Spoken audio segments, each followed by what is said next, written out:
Welcome to another Quantum Conversation, brought to you by AcousticHealth.com.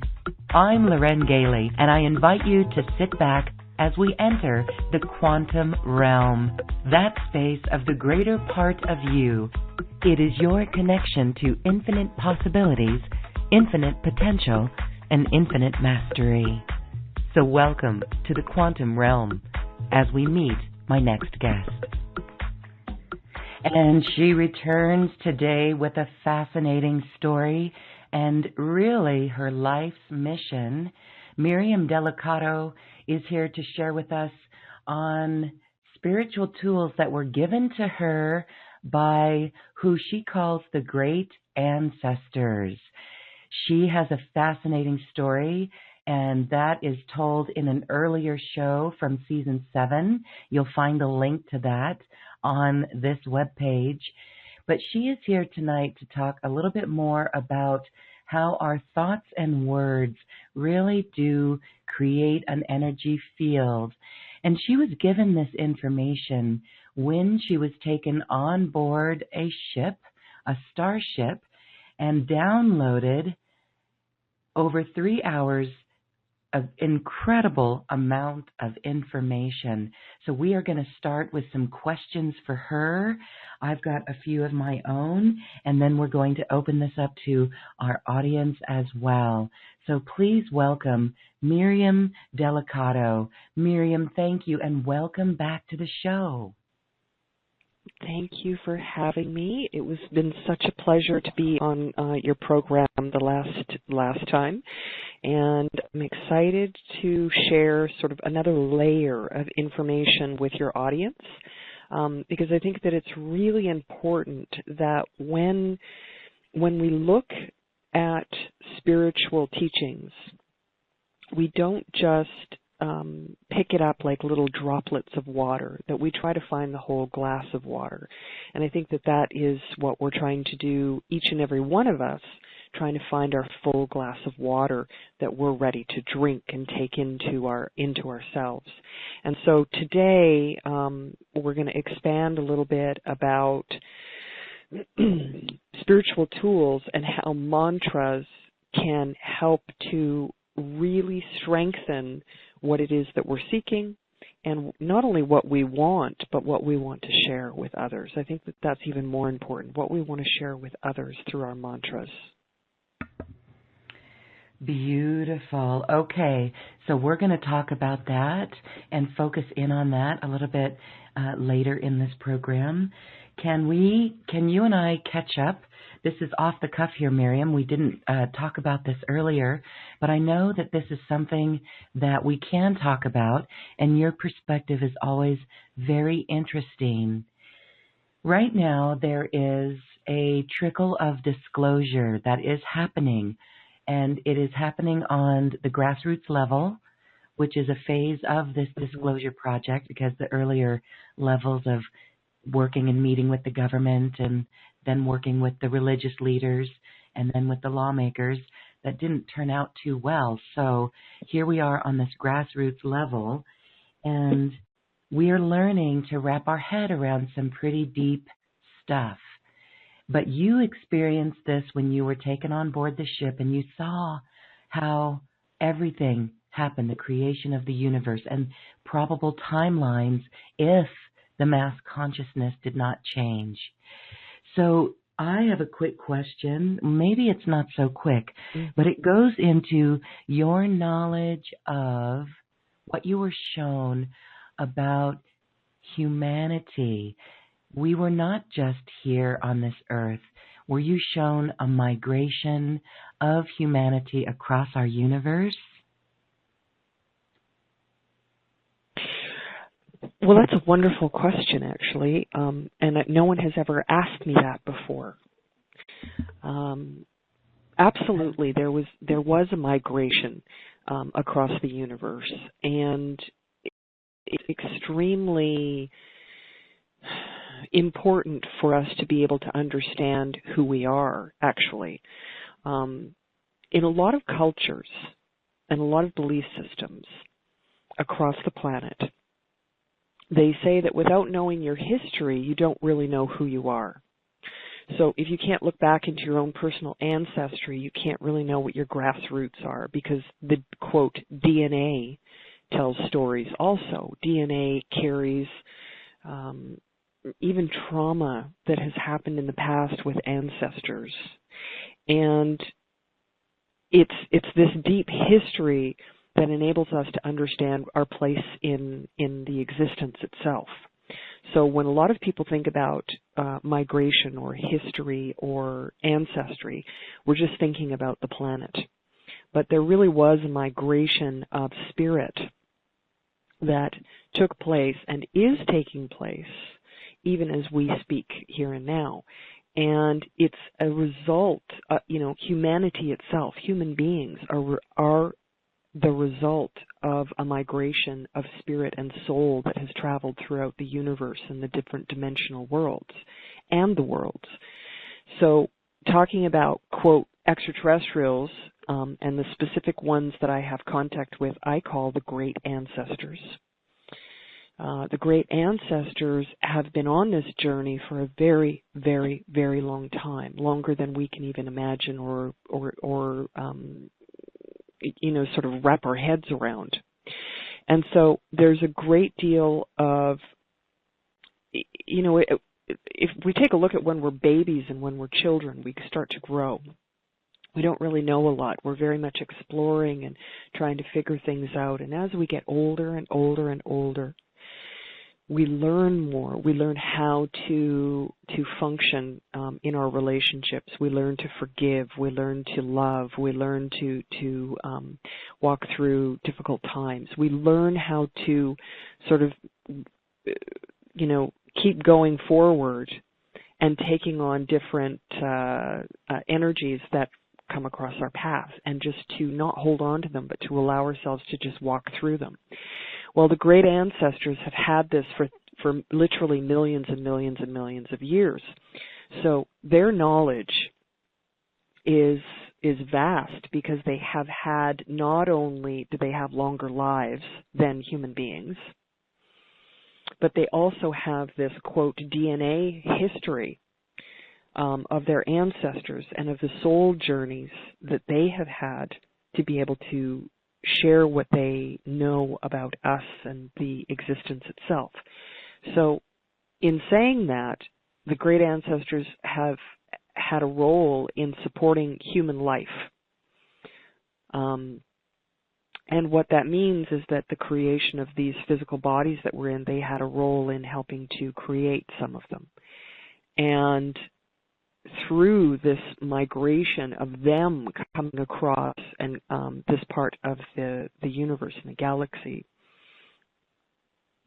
sometimes the soul, which is the essence of everything that has ever happened to that, let's say, particle of energy, this mass particle energy, whatever history that soul has carried with it, then is able to come into this body as a human being.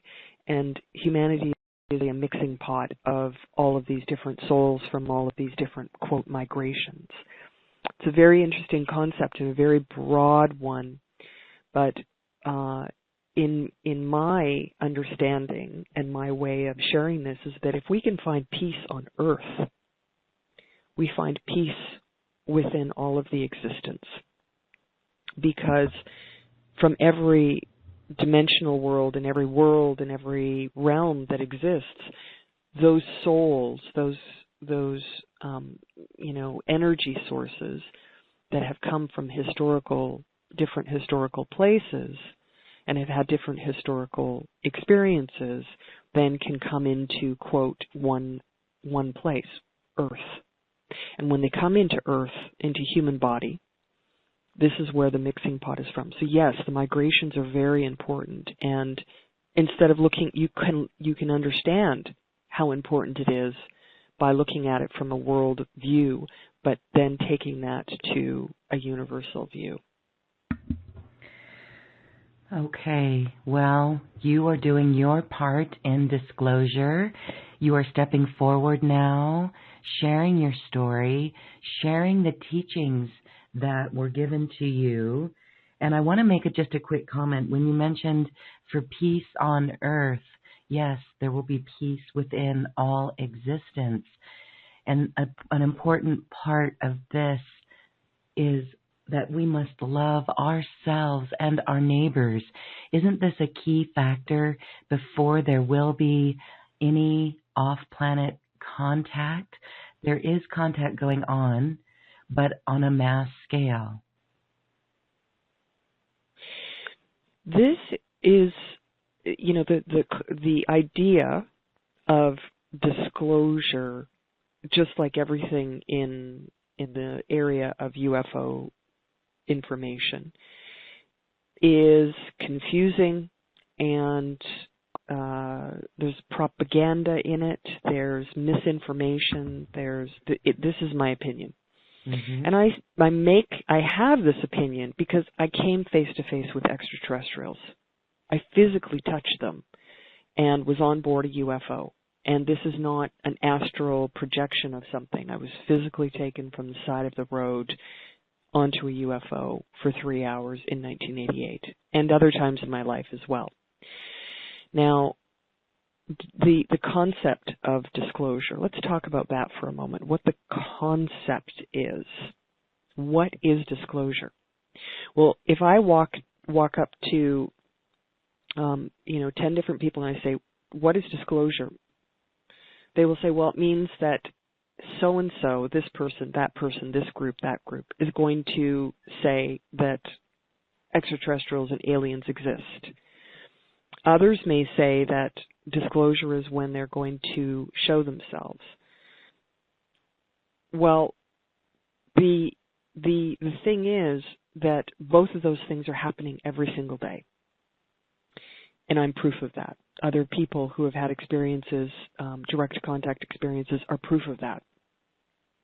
People are getting information all the time about, what disclosure is, whether it's going to come from governments or religious groups such as the Pope, for example, from different movie stars, all sorts of things.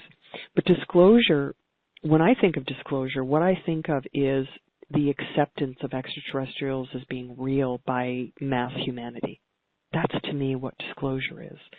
And it's not as important about who and what makes disclosure happen as it is that it does happen, and it is happening. Because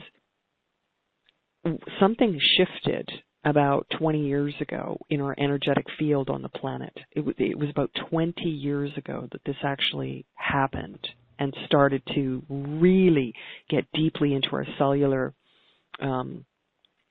level, our particle level of being a human being, that started to change our relationship between our lives as individuals, the planet, and then the universe and the existence itself. It actually physically started to change.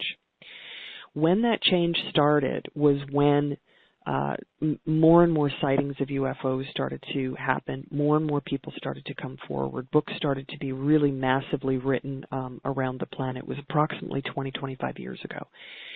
And the reason for that is because we had to start a process of disclosure. One of the most important points that I always remember about being on board that UFO was when they talked to me about how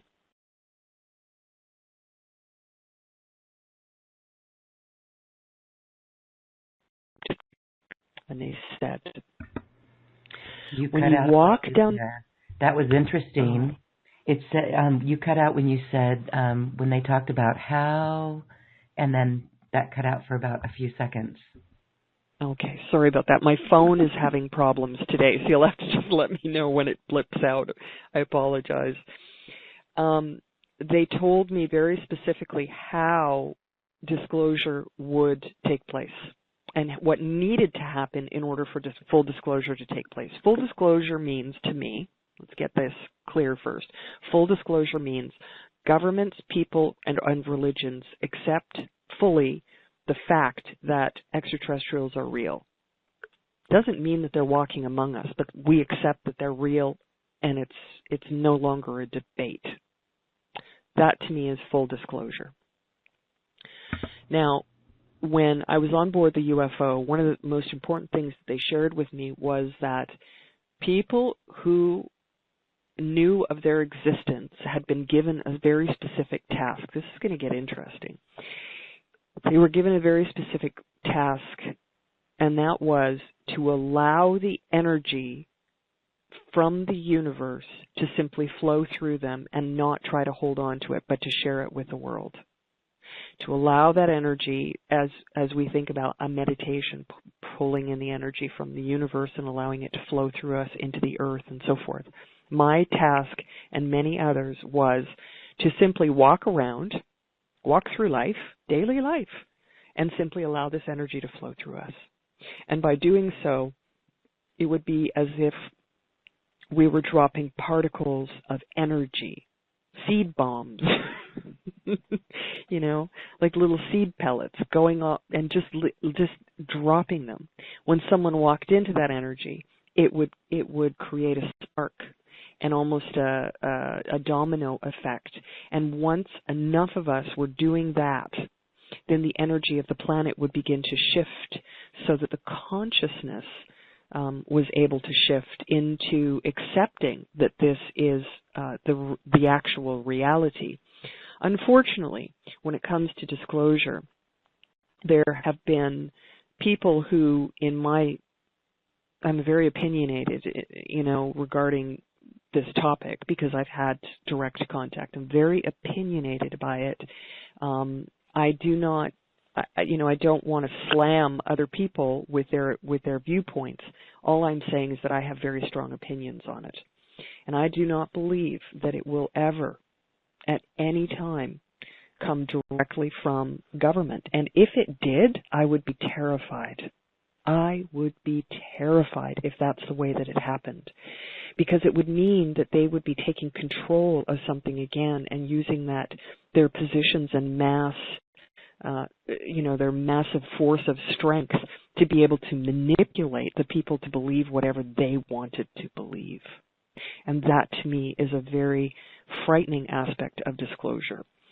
But the ultimate purpose of disclosure is, in my opinion, is to allow for interdimensional connection, to allow for a closer connection to quote-unquote God, creator, source, to be able to understand that there are teachers out there who are willing to guide us to a higher self, to a higher state of consciousness. And this, again, has been skewed radically skewed for people to think that we're fighting every single day these horrible, nasty, evil extraterrestrials, and we're not. We're only fighting them if that's what you choose to do. You don't have to fight them.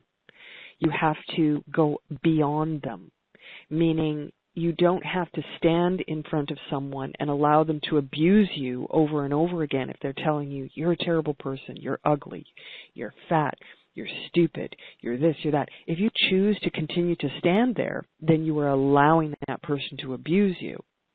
But if you walk, 25 feet away, you're going to find someone that looks at you and says, I love you. You are such a beautiful person. I love you. You're my friend. I honor you. And so sometimes I think that with this concept of these really evil extraterrestrials that are out there, especially in the astral plane that we're talking about, there is a lot of misinformation, in my opinion, that is out there that is causing people to focus too much on the negative and not on the positive, not enough on the positive. So we need to understand that what we think, what we say, and what we do does have a certain amount of power over our surroundings. And I don't know if I saw a really negative, evil, dark extraterrestrial. I would be terrified, first of all, if I saw them physically. And I don't know if I would be able to stop them from coming towards me or not. I don't know that for sure. because I haven't had that experience in that way with this knowledge that I have today. But what I can say is that disclosure has to be over time. It cannot be a shock to the system, because disclosure doesn't mean the existence of extraterrestrials. Disclosure means we are so much more than being human. We are multidimensional, interdimensional, multifaceted, God, spirit beings that walk upon a planet known as Earth. And that is disclosure to me. That's what disclosure is. Thank you. Beautiful. That is disclosure with that full acceptance. Yes. And I loved that part about the interdimensional communication or interdimensional connection and that God created source link. And isn't it interesting? We'll move on, but I just want to share quickly that recently I had a conversation with someone who said he was in one of the CIA, and he was no longer with them. And he said one of the most fascinating things then that he discovered was that they do know something about the dimensions. And that's all we got into it. But that's fascinating that, you would think that to migrate into the other dimensions, it requires a higher vibration. So that's why when we learn about certain things I don't want to say evil, but maybe the dark side or secret space program that does go off into our galaxy and our universe, it's amazing to think, how could they do that? But really, the point is, from all of this, is that we do need to accept this fact and go within to find truth and the answers and that vibration. And so you're going to share a little bit more about how our words and what we think and say and do really are powerful in our life. But to catch some of those up to speed who are not familiar with your story, just a couple of questions here. When you were taken on board ship, and again, I'm going to direct people to the earlier show that we did with you, again, on this webpage. It's from season 7. And when you were taken on board ship, you said you touched their skin. What did they feel like? What did they look like? And what did the inside of that ship look like? Well, there were 2 different beings that I had this physical contact with. There were smaller beings that were about 3.5, 4 feet tall, with round black eyes. They weren't grays, though. When you think about shrivelly, ugly grays, they weren't like that. They were more childlike and almost robotic, long arms. I don't remember exactly what the digits looked like on the hands, the fingers. I don't have a clear memory of that. But when they're the ones that touched me and took me by the hand and then walked me down the street to go on board this large craft. And when I touched them, they felt as cold as a pop can, from a soda can from the fridge. They were freezing cold, which was interesting. And that's all that I remember about the skin itself. They were the ones that were on board, the great ancestors. Now, their skin was really interesting because their skin was slightly pinkish, translucent. So it was almost as though you could see, half an inch into them or something. It looked like it was almost gushy, like mush. And it had this slightly pinkish, weird hue to it. But I didn't see any veins or anything like that in it. So those ones have extremely big blue eyes, crystal, beautiful blue eyes. And they have white tufts of hair, which is very odd because it's almost like the tufts of hair are thicker than human beings have. And very, very long faces, huge eyes, tiny little nose. And so, you know, they look similar. These particular beings look similar to quote-unquote human beings. The other smaller ones look far less. I mean, they don't look human at all in any way. You know, they might have eyes and arms and legs, but they don't look human in any way. The great ancestors actually do.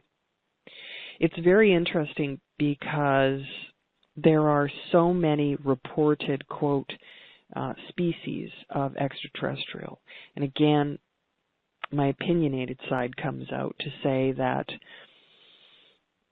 when we're talking about a physical contact with extraterrestrials, there's only a certain number of them that are out there. They're not infinite. There aren't hundreds of them. It's not like that. But if you start talking about the, quote, astral contact, yeah, there's hundreds of them. Because these, quote, beings are presenting themselves as extraterrestrials, as something that are physical, and they're actually not. They're only from the astral plane. And when we're talking about disclosure and the information that's being brought forward in the spiritual teachings, we have to be careful about where the information is coming from. There are a lot of, you know, when in the beginning, in the early days of people beginning to really catch on to meditating and yoga and the concept of the universe, let's say, and spiritual teachings, it was like we were all like children, even myself. We were all like children with our eyes wide open thinking, wow, this is so incredible. And so what came to us was a lot more pure, whereas now our imaginations are able to fill in gaps because our mind, that's something that our mind actually is physically built to do, to fill in gaps. So a lot of information, whether it's spiritual or metaphysical or anything, especially when it comes to ufology, we try to fill in the gaps with our own mind. And I've always actually tried not to fill in those gaps until I found an answer. I've tried specifically and keep those gaps saying, I'm not so sure. I think this, but I'm not sure. And I think that we need a lot more clarity in this area of information regarding extraterrestrials and what they choose to share with humanity. Ultimately, the people that I've come across who have had real contact, and I say, I can tell if someone's having real contact or not. I know that there are a couple of people out there. One specifically it was such a strange thing. He claims to have had all of these contacts. I think he has a book out, and I'm not going to say his name. But it was really strange because I felt as though he was completely fake and lying. I never said anything to him or to really anybody else. But for some reason, that guy never talked to me. And if he saw me, he would turn away. He never would allow himself to get close to me. And when I saw him about 3 years ago, he did the exact same thing. And I think that part of the reason why things like that happen is because people have real contact very quickly and easily can tell if someone has had real contact as well. And so there's a synergy of energy that we carry, so we're attracted to each other. We're kind of getting into talking about energy and how it works with all of this, and the global sharing of energy, the community sharing of energy, what we're doing. There's been a lot of change with energy in the last couple of years, in direct relation to ufology. This is my what I see, because I had someone ask me recently, why are they going to scientists and telling them this information? Why are they not going to the scientists and telling them what you know, Miriam? Why are they not contacting really big people who are really in politics and talking to them directly? Why are they not talking to people who are really famous that could make a difference? Well, because they already have. Those people are not going to be coming forward to try to tell humanity that this is what's happening, because they're going to be told that they're crazy the same way as I'm still told that I'm crazy, and there's no point to it.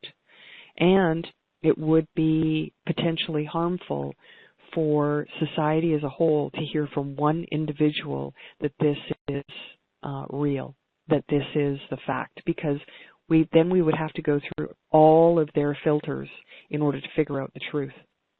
And I don't think that that's ever going to happen. I think it's going to come from the masses. And when we look at the community of peacemakers and change makers on the planet, when we take a look at those individuals who have taken it upon themselves, like yourself, you felt a calling to this work, to give of yourself and to share with others. And there are literally millions of us all over the earth who have heard that call and who have stepped forward to make a difference.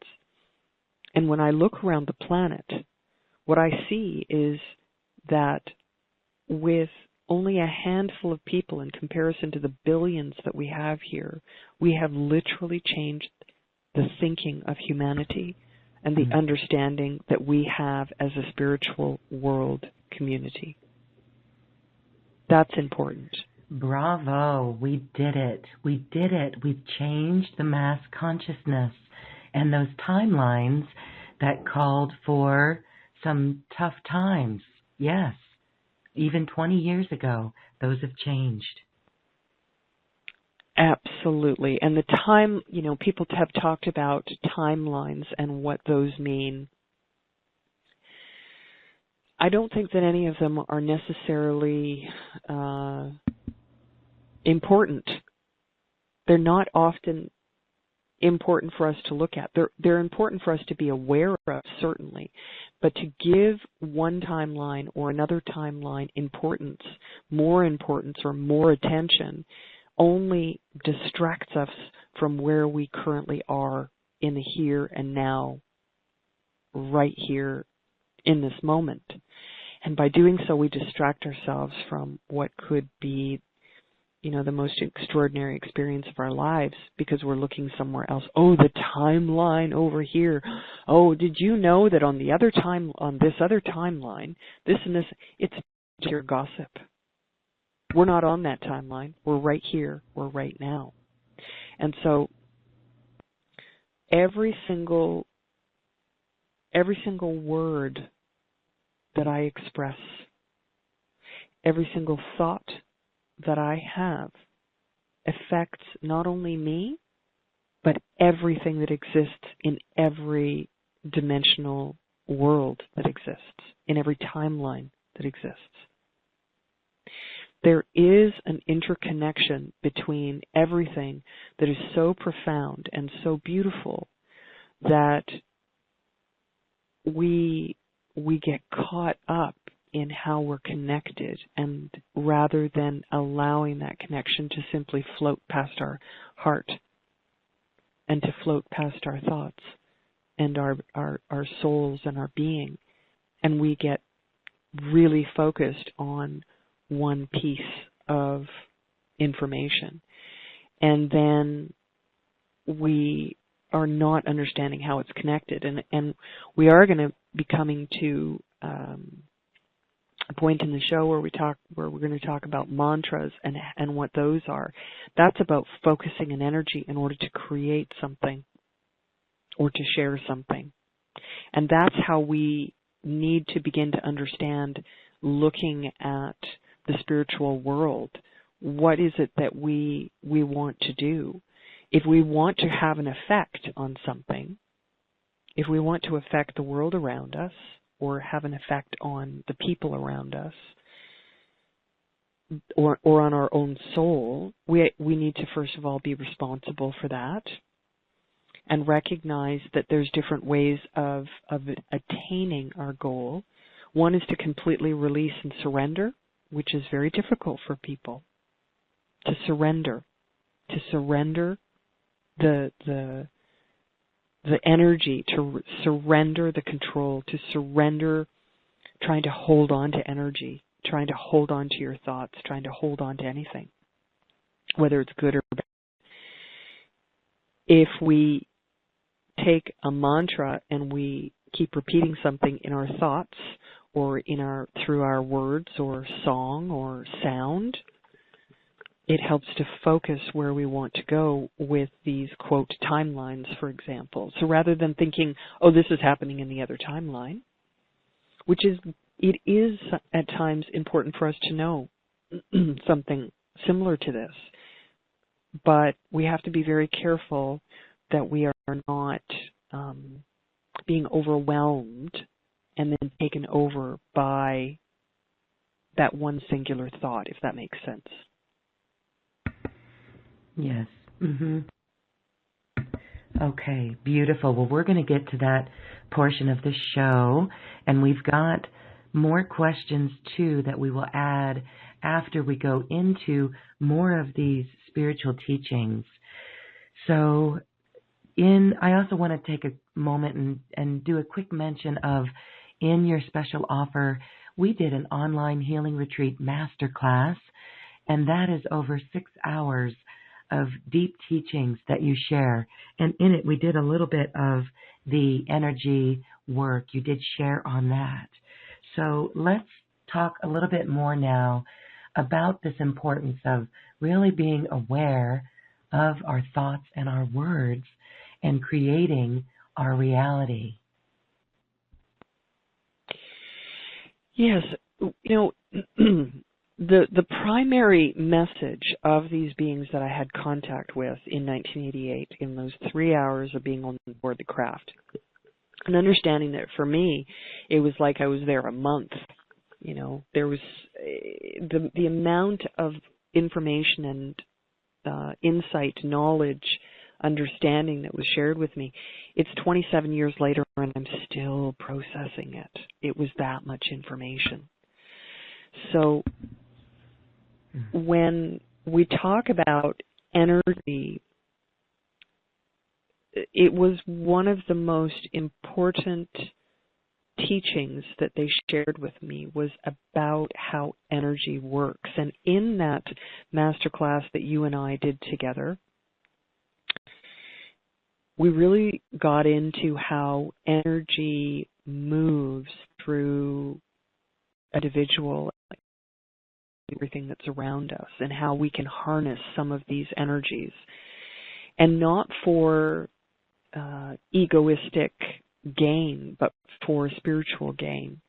And I know that there are a lot of things out there that people talk about to share information on how to manifest money, for example. And even I have shared that, and I will continue to do so. But it's not the only way to use these energies. These energies are very, very powerful, because my whole life people have always said, how can you understand, when I would hear someone's thoughts, a friend of mine, I would hear their thoughts and they would say, I'm going to call you in 5 minutes. And I would pick up the phone and I would call them. And they'd say, oh my God, I was going to call you in like 1 more minute. I said, I know, I kind of heard you. When all sorts of, I could give thousands of examples of this throughout my life.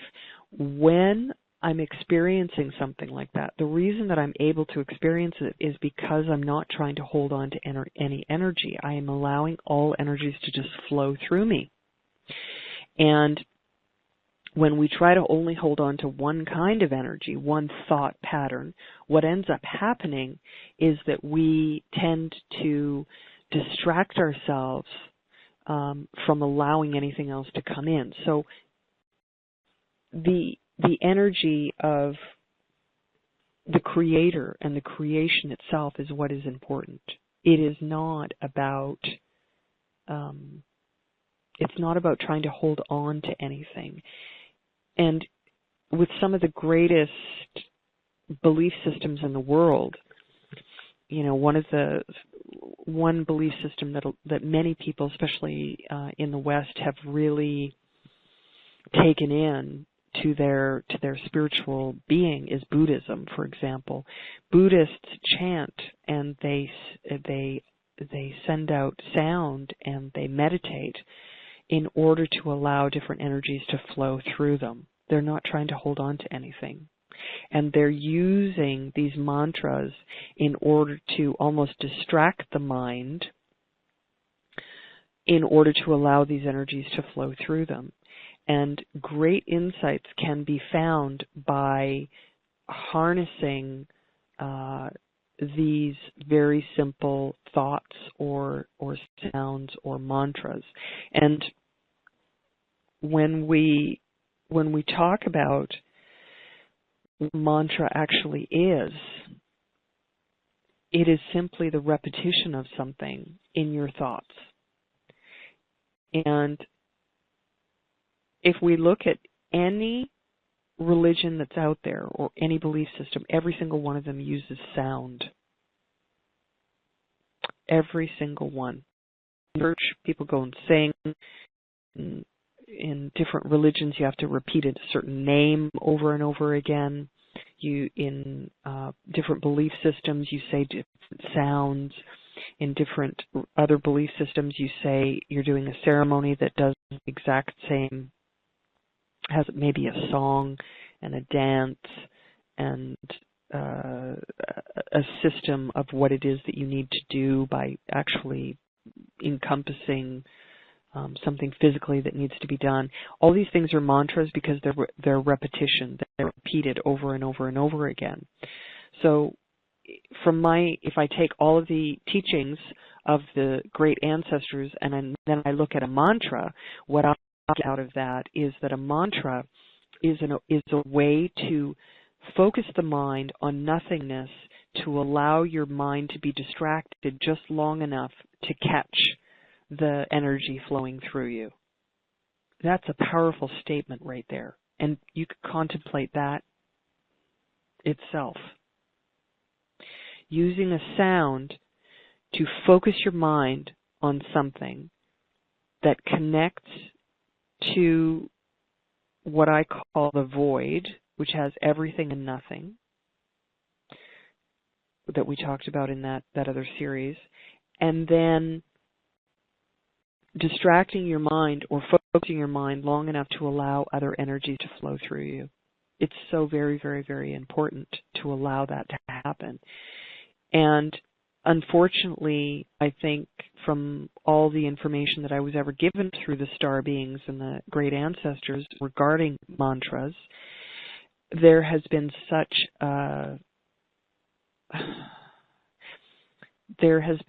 so much misdirection regarding what a mantra actually is and how powerful it is, because the greatest technology is us. I am the greatest technology that is available on this planet. And if I am able to harness meaning connect to it, harnessing, not to bring it in and then hold it, but harness it by catching it and allowing it to flow through me, I am the most powerful technology that humanity has. And if I'd allow myself to be clear of a clear vessel to all of that energy, all of the insights in the universe and any question that any human being could ever even imagine will be there. That's where we find knowledge. True knowledge is within ourselves by looking to a higher source, not just by the extraterrestrials, not just to the interdimensional worlds, not just to the other time, to everything. So we limit ourselves by looking at one specific area. It's good to study a specific area, absolutely, in order to be able to fit it into your own personal growth. It's very good to study different areas, but not to only study that one area, because any great master that ever existed understood that when they tried to harness only one thing, they limited themselves to the connection of, quote, God, source, creator, everything that exists. And that we have to look into ourselves in order to find that, because no other human being alive can ever tell you the secrets to the universe. You're the only one that can find them yourself. So by creating mantras,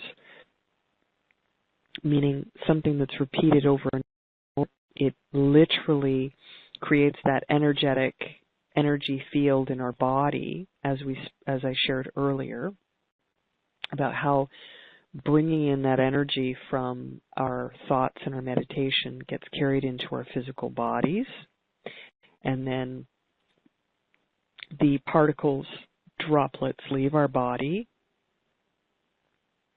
and then it connects to other particles, and then it connects us even further and further and further.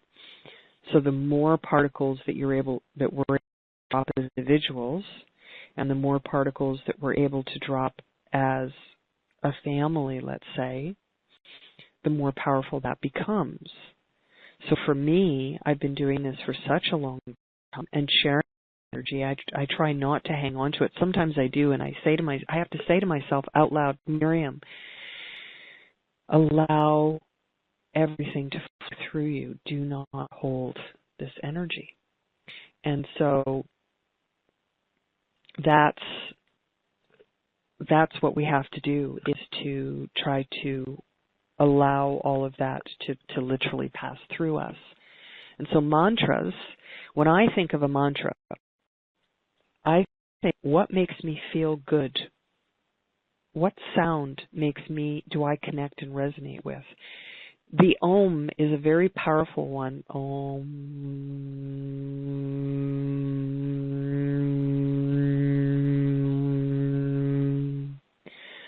Om.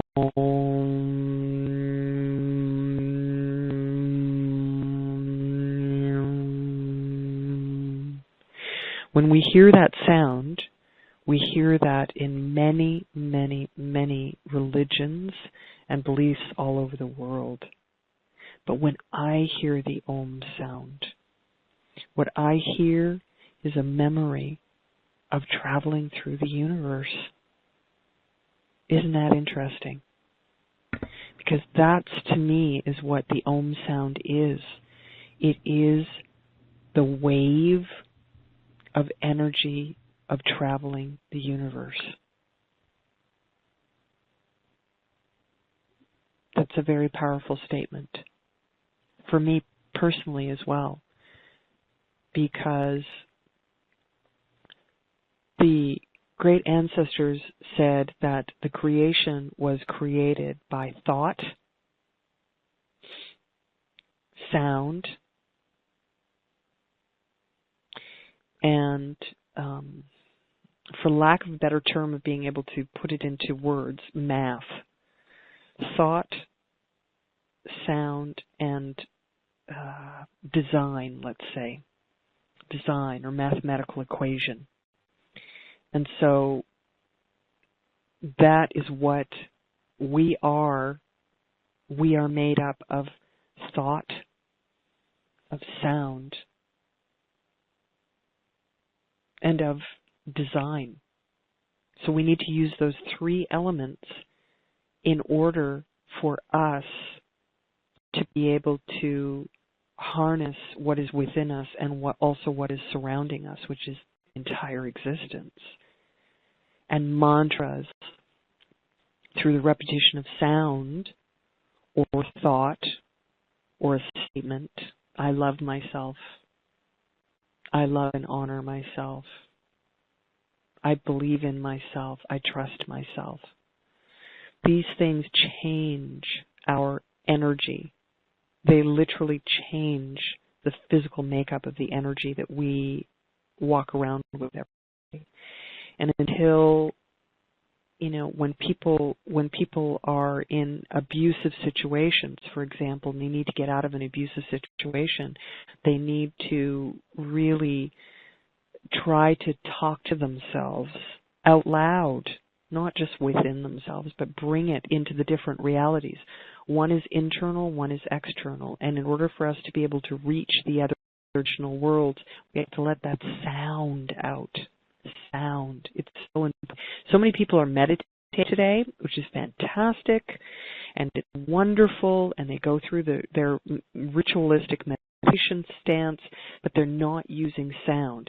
Whereas I was always told to never, if I really want to know something, that I have to say it out loud. So when I go into a meditation and I have, I speak as loudly as I am in the here and now in this moment. I do sort of whisper it under my breath, and I allow that energy to move through me, because it helps to move and push the energy and continue to push it further and further and further. So I know that I think that there's some people who may have some questions, possibly. Yes, and I just wanted to make a quick comment there. When we are even toning, I love what you said there about whatever feels right. And I love the description of the Om sound zipping across the universe, and really just doing whatever feels right, moving that energy in a mantra. So thank you for that. Not holding on to the energy. Talk just a little bit more about what it feels like then with this energy in your body and letting it release, not clinging to it. Let's say that I think that this is a very easy thing for anyone to be able to do and begin to experience. And the more that they do this, the more often one does it, the more enhanced the effect will be in a positive way.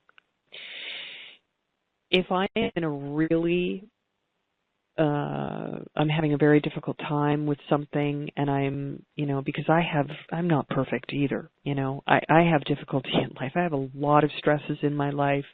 I have things that I am trying to overcome or to be better at. Everyone has these things. But if I find myself fixated on something, I actually say it out loud. I say, Miriam, let it pass through you, let it flow through me. And I can just sort of visualize this big burst of wind that moves through my body, or a ray of light that moves through my body and just sort of carries something through me. I don't think about what it is, how it is, what it looks like, what it feels like. I just imagine that, and I say, I allow this energy to flow through me. I am not holding on to it. Thank you for coming. Thank you for being here. And I release it. And what it feels like whenever I have done this, which is often, I feel a sense of peace, a calm, that even if I'm happy about something, for example, even if I'm super happy about something, I remind myself, Miriam, don't allow this energy to flow through me. If I try to hold on to that happiness, if I try to I'm going to hold this in my body, it's still going to want to share it. I want to share it with the people around me. I want to share it with humanity. I want to share it with the animals and the birds and the trees and the flowers and the insects. So why would I want to hold on to only happiness? Why? Because that would not make me ultimately at peace. I would be holding and I would be shaking, vibrating about this happiness. So when it's negative, I don't want to hold on to this negativity either and not share it. I want it to go back to where it came from. I want it to go back to where the base, the part of the existence that actually holds that kind of energy. Because there's a balance between dark and light, between good and what we perceive as good and bad, what we perceive as right and wrong. All those things do have a place. It's all in balance. So if we try to put it somewhere, if we try to direct it to somewhere when we're allowing this energy to flow through us, the universe tells us where it goes. We don't need to direct it. We go to where it needs to go. It's like one time I was walking up. I was in Colombia and I was down there traveling high in the mountains to see the mamos in the Kogi mamos. And I remember being on this donkey. And believe me, I'm not a donkey rider. I was nervous, and it was walking along this ledge. It was almost like a little cliff, and I was so scared, and I was so nervous, and I just kept, and I thought, oh my God, I'm holding on to the fear. I'm holding on to the fear. So I kept saying my mantra. The donkey wants to live. I'm laughing because it's a funny way it works. Yeah. The donkey wants to live. The donkey knows where to put its steps. It knows how to walk. Let it flow. Let it flow. And I started to use this mantra with the words, and then I pictured letting it go. I'm just letting it go. Let the energy flow through me. Do not hang on to it, Miriam. Allow this to flow through you. Allow this to flow through you. Trust the donkey. I keep saying in my mind, trust the donkey. It's a hilarious story, but a powerful one, don't you think? Oh. So there you okay, go. well, thank you for there you go. And then identifying where that energy is stuck is really when you are fixated on something. So beautiful. Okay. Well, we've got some questions then, and I think when we start to wrap our heads around this concept of off-planet beings, and first getting past skepticism of, is it real, is it not? You said earlier some of the things that are most important is to know where the information is coming from. And there's, part of when the message is a high vibration, we can feel that. Like you said, anything that goes into negative or fear, that should be looked at carefully and paid attention to as whether or not that resonates with us.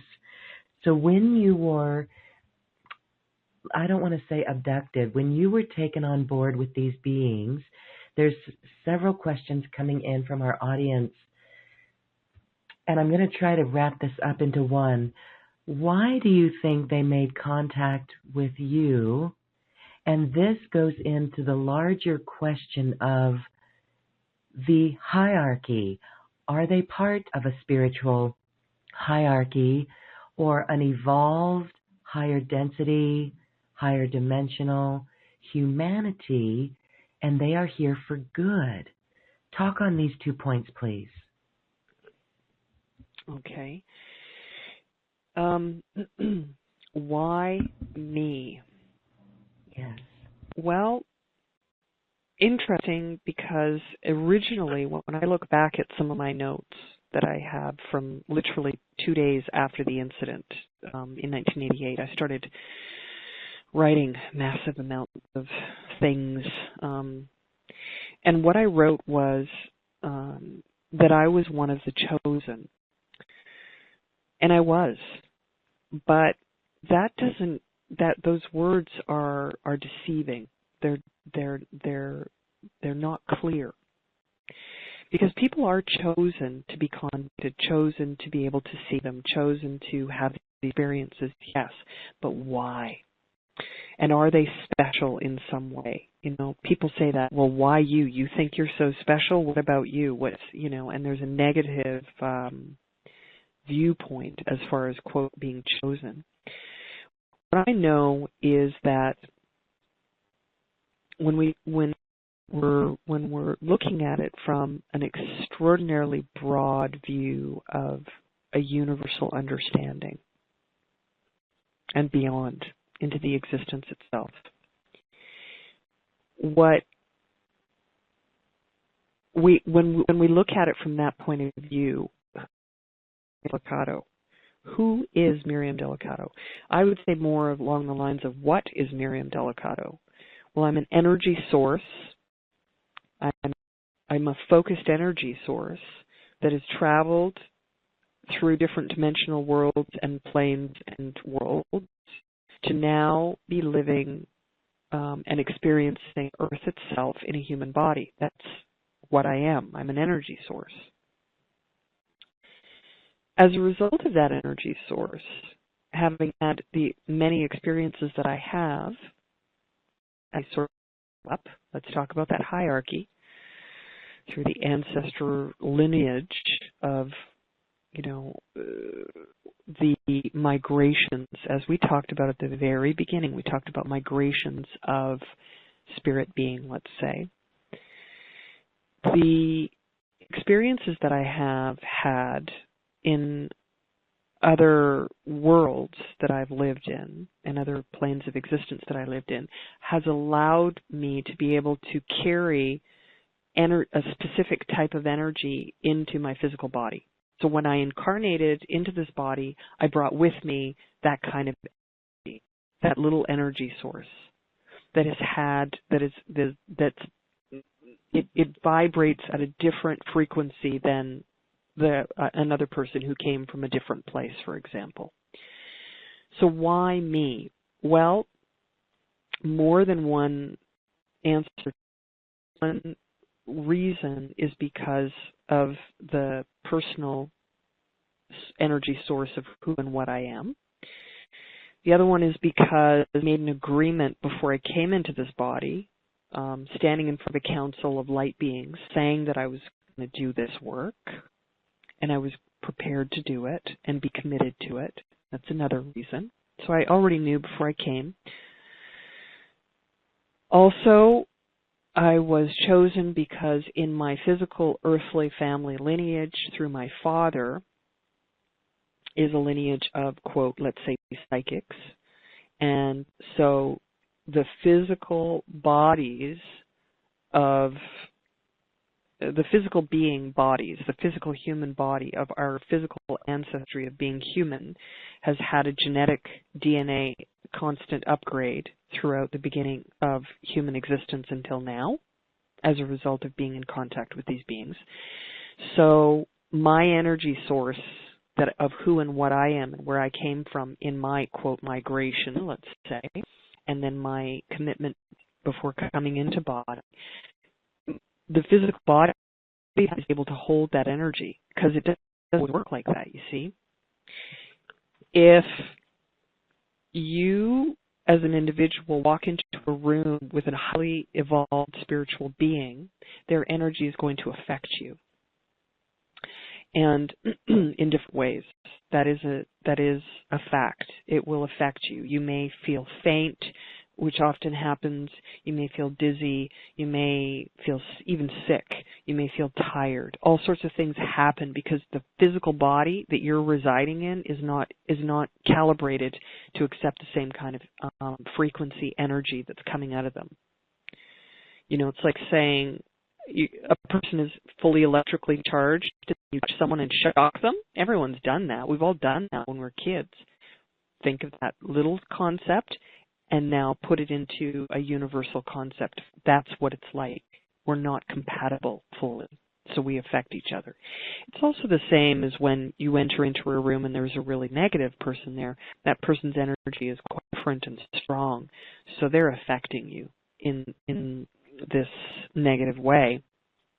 and you're going to be feeling that energy.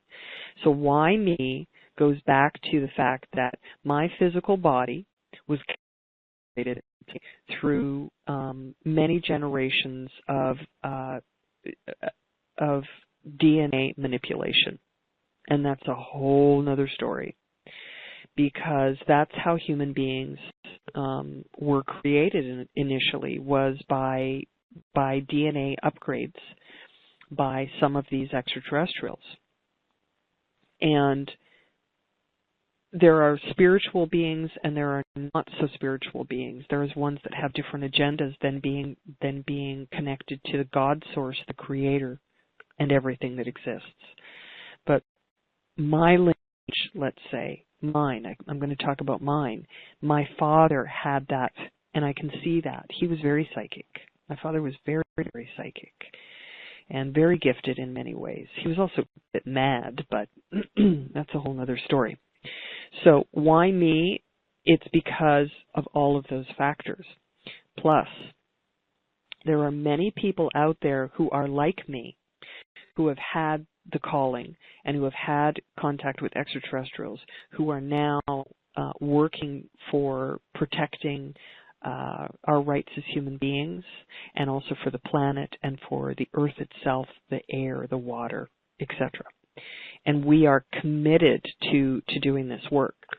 So your best friend, for example, may have had some kind of an encounter with an extraterrestrial, or with seeing a UFO, or having something, and they may never reveal it to you. That's how it was 20 years ago. It's easier for people to talk about these things today than it was 20 years ago, and that's because we have made an effort as a collective and as a community, even though in the beginning we were not so connected. We were still doing the work of sharing the energy and sharing what we knew and our personal teachings with others. So why me, and what makes me special? I just chose to do this work. It's like I accepted the task. So is there a hierarchy in the ETs themselves? Absolutely. Absolutely. There is a definite hierarchy that exists, and that hierarchy is exploited, I think, within the hierarchy itself. It is used as propaganda in order to achieve certain goals within the, quote, truther movement, let's say. And there is a hierarchy where if one of these beings, the great ancestors, for me, I have had contact with more than one species of extraterrestrial, and this was long before I ever even read about them or knew anything about them. I wrote about them within the first couple of months after my experience in 1988. And all of those different species have later been confirmed as truly existing. Some of them are not so positive. Some of them many people have had negative experiences with, and I don't often talk about it because I don't want people to focus on them. Because if you keep thinking, oh, I'm going to see this, I'm going to see them, I'm going to see them, I don't want to see them, they're there, you're going to end up seeing them. Because that's where the mantra, that's where the thought pattern has been placed.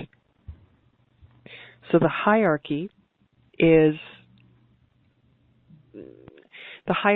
exists, but some of them, the higher up you go in that hierarchy, the less they are going to interfere with what happens low down.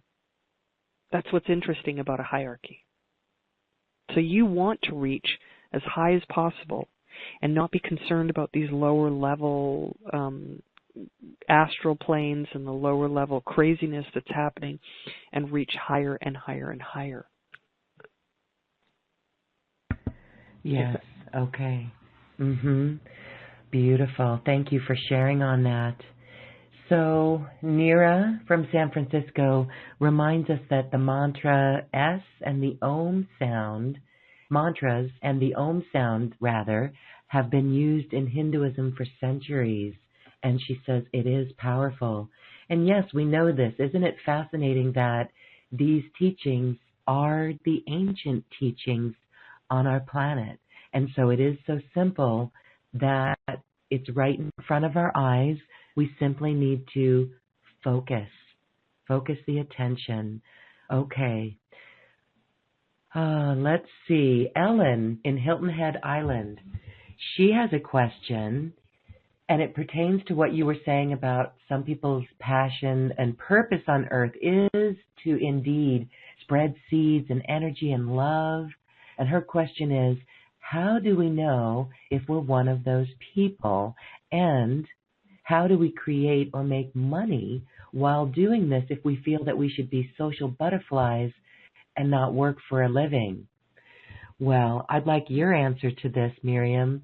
And also, I'd like to say that that's exactly what people should be doing. And there are ways to earn a living off it. But share more on this for Ellen. Okay, thank you. Well, Ellen, you're asking the question that I see many people in today's world asking themselves and asking people around them and going into the community and trying to find answers to this. It's very interesting because the further along we go in our later lives, more and more people are asking this: how do I change this in order to support the process of enlightenment for myself and for the planet? First of all, this is not a decision to make with your eyes closed, because doing this kind of work requires clarity of own thoughts in your own soul, in your own spirit, to the point where you will be comfortable with whatever it is that the Creator in creation is going to share with you. I myself have been completely blessed in my life doing this work, because through an extraordinary process of allowing for this to come forward, and when I was kind of sort of called to work and called to action through a very spiritual experience in 2003, after I had a profound dream that it was time for me to go to work, I did, and I have been provided for ever since. But what is it that I was provided for? One of the things is that for me personally, and I do not think that this is for everyone, but for some of us, we have to be very careful about not using our spiritual teachings in order to take advantage of others, first and foremost, because that is never right. And I've seen people in the truther movement do that, and I don't believe that that's right at all. But we can take care of ourselves by being very clear about what we want out of the experience ourselves, because we're still individuals living a human life. But what is it that you want? What is your goal? And how do you want to attain it? These are very big questions that are very personal. And in order to do this work, you have to have the ability to go within to answer those questions for yourself, and how to make a living from it, and how to have a great effect from it. I believe that one of the most powerful pieces of information that someone can share with you about having a very big impact is to not have any ego attached to it. You're not doing something to help other people. I'm not speaking today to talk about myself, to expect anything in return, to have an effect on anything. I am just allowing for that energy to flow through me, and that's all that I'm doing. Whatever happens as a result of that, I will be pleased if the outcome is positive, and if it's not positive, then I will look more deeply into my own spiritual self. So when one wants to make the transformation from the world of, let's say, the corporate world, the money-mongering world, when you want to make a transition from that world into a spiritual-based economic world, we have to have clarity in order to do that, and we have to have integrity in order to do it, and we need to have commitment, because there will be moments where you are tested to see whether or not you are truly committed. Creator and creation has a way of doing that. Are you committed to this work of being in service to others? Oh, you only want money? Okay, we're going to take away all of your money. But there are ways of doing that, and I think that the whole world is beginning to finally see that there is value in this work, and that we have to charge people, or to have that mutual flow of energy going back and forth. Because if one is only putting out and not receiving anything back, there's no gratitude for it. And if there's no gratitude for anything, then one is only working from a place of ego. So even for people like myself who have resisted charging for any of my work for the longest time, there comes a point where there's an understanding that there has to be an even exchange of energy. I think that one of the blessings that I personally have received in being on this program is to work with Lorraine and to learn from her as well about how to make that transition. I think using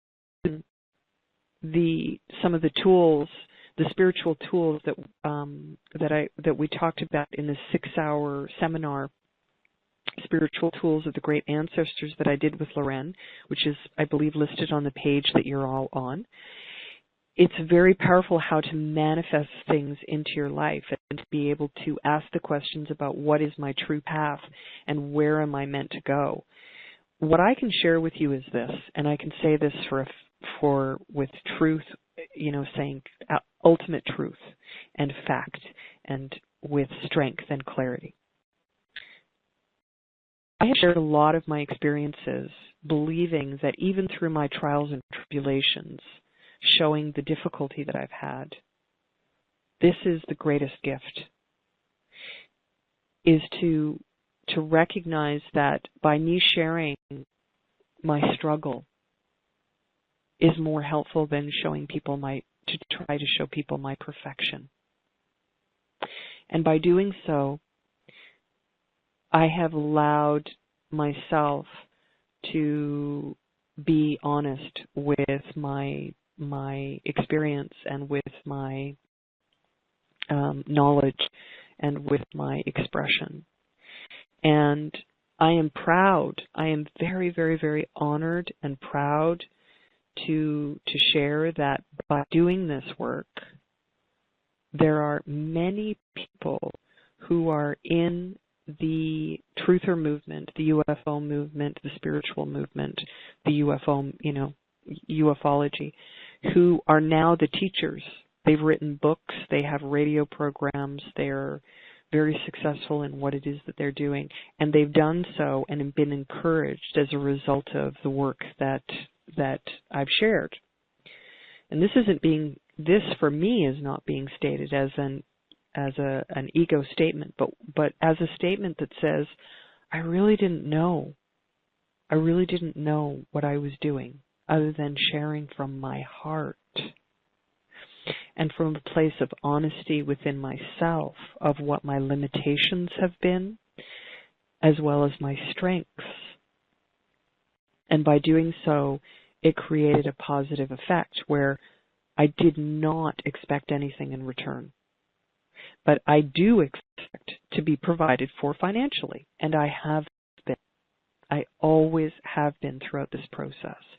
But we are shifting something recently in the last couple of years. We are shifting things very strongly as a community that says now is the time to really start to find our own value and to share that with the world in a in a financial way so that we are all provided for.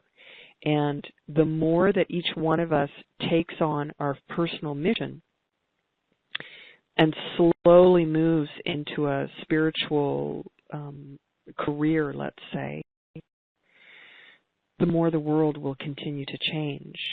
And we're seeing that even in corporate, in corporations, you know, where people are being allowed to bring their children to work, where people are being able to have meditation rooms and things like this.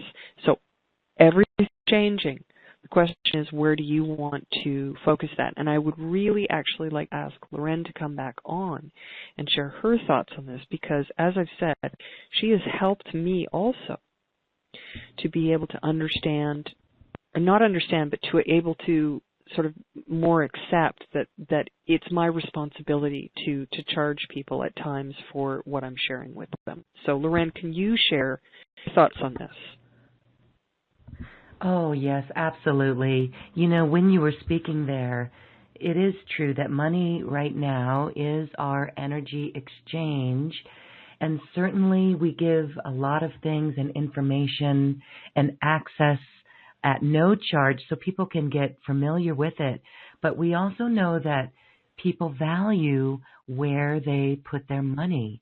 And so because of that gratitude for having the money to improve their lives, that's part of this money exchange system that you were referring to.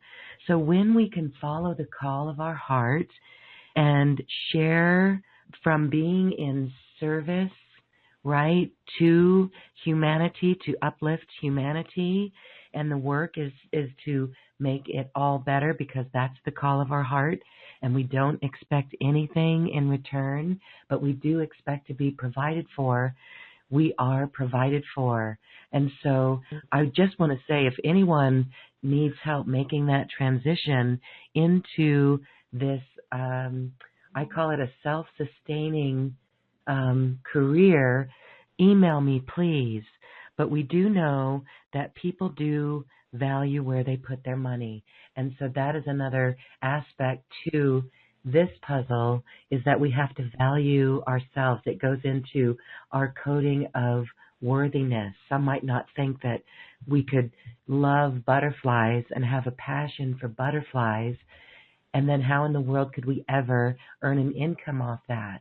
Well, I believe that we can. There really are ways to do that, especially with the internet that we have today. The walls have come down as far as, I mean, the unions that used to protect systems and businesses. Now, instead of a union for television, we have anybody who could start their YouTube channel. So this really, all the rules have changed. We've got so much more to play in. So I love what you said there, that we have to reach as high as possible, go within ourselves, and really focus on what we could dream if we didn't have any lack or limitation. On Quantum Conversations, we often talk about this, removing these fears. And once we're able to do that and be in meditation, it's absolutely amazing to see how this expanded perception allows us to see past a lot of the old paradigm. For example, just recently, I personally was able to get a vision of conscious collaboration, transcending competition. And when we work in numbers like this and come together in these ways, everybody wins and everything is abundant. So really, this journey begins within this connection to ourself. And so that is your mission, Miriam. If you were to boil down the single most important message, your purpose, what you are here to teach, what would you say that is?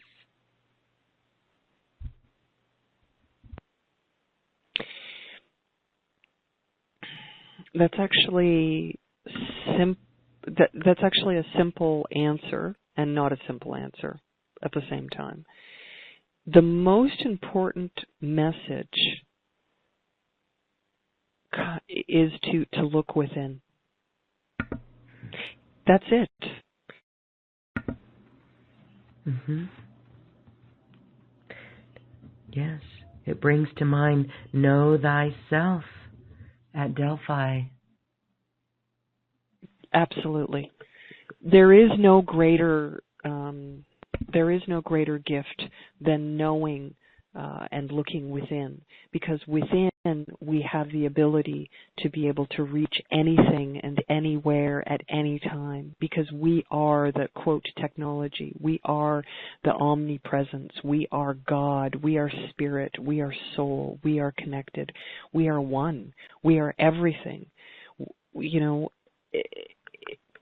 that is the ultimate message, is to look within. I cannot give anyone an answer to anything, absolutely nothing. I can't even tell them my name, because it's up to that person to accept that. It's up to that person to believe that, whatever is being shared with them. And the only way that an individual has the ability to fully express and allow is to look within. Because within, there is nothing that cannot be found. Nothing. No question, almost, no question cannot be answered if we reach far enough within ourselves. The great masters have always said that I think that they've all really said, you can't ask me. You have to look at yourself. You have to look within. Every teaching, every religion that ever existed says this. And that is exactly the message of the star beings. To remember who we are. But not to remember who we are from someone else, but to remember who we are as ourselves, as individuals, as looking within ourselves to be able to find those answers to what and who we are. This is the most important message, and it is the one where it's interesting, because it's the one thing that people resist the most. Tell me the answer. I demand that you tell me the answer. Give me the answer. Why are you hiding the answer? Why are you not telling me what this ceremony is? Why are you not sharing with me this secret? Why are you not telling? It's like, wow. That's a very arrogant place for a human being to sit, where they demand answers to something without doing any of the work to get there, because ultimately when they're given the answer, they won't understand it until they go within. And when they go within, they will find the answers to any question they can imagine, because when we do this, we then have the ability to time travel,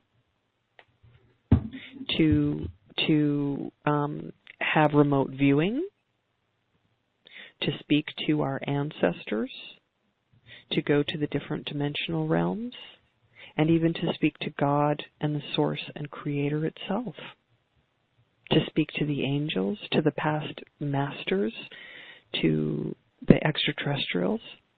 We have all of that ability. So what is the most important message that I can give someone is to look within. And yes. to trust oneself. To trust oneself. Thank you. To trust, that's a very important element.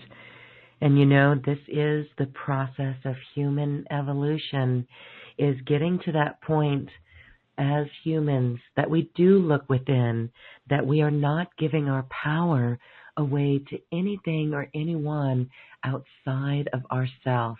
Then, as we know that, as we know this connection to Source, as we are able to speak to God and know and trust, that allows us to perform miracles.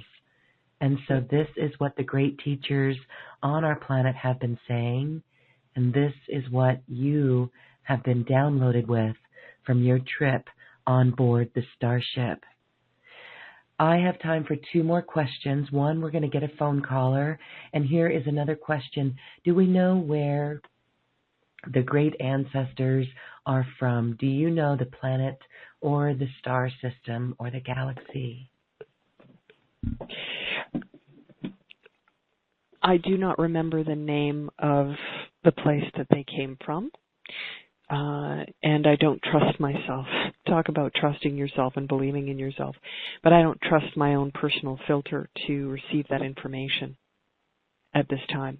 And even if I did know, I would not tell anyone, because then the brain will make an association with every other individual that ever said that they were from, oh, that's these beings. Yeah, I know all about them. They're all. Yeah. It's like, no, they're not.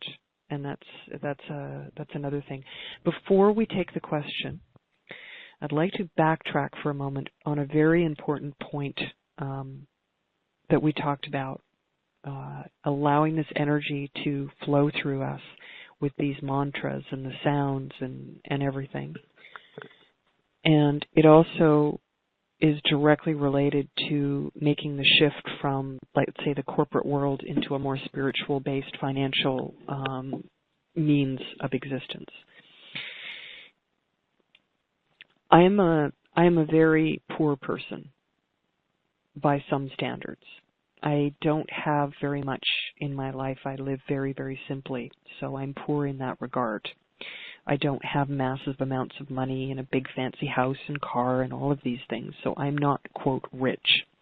But I'm very grateful for everything that I have in my life, and I feel very strongly about the fact that I'm very well provided for, and I'm grateful every single day. Now, one of the things that anyone who's very close to me knows is that like I said, I live very simply. And I've had a lot of miracles happen around me, especially in my finances, where, just the right moment, someone will make a donation to me, or money will show up out of nowhere. Some kind of gifting happens for a trip to go somewhere. All sorts of things happen. Why? Why does that happen? I'll get on the plane to go on a 3-month journey with $100 in my pocket. And people, my God, how can you do that? And I said, because I know I'll be provided for. I won't even have to ask for anything, really. It will just be provided for. And sure enough, it does. It shows up. That is how much belief that I have in my life and my work and my commitment to it, in knowing that if this is truly my path, then I will continue to be able to be provided for. Not without struggle. Not without struggle, believe me.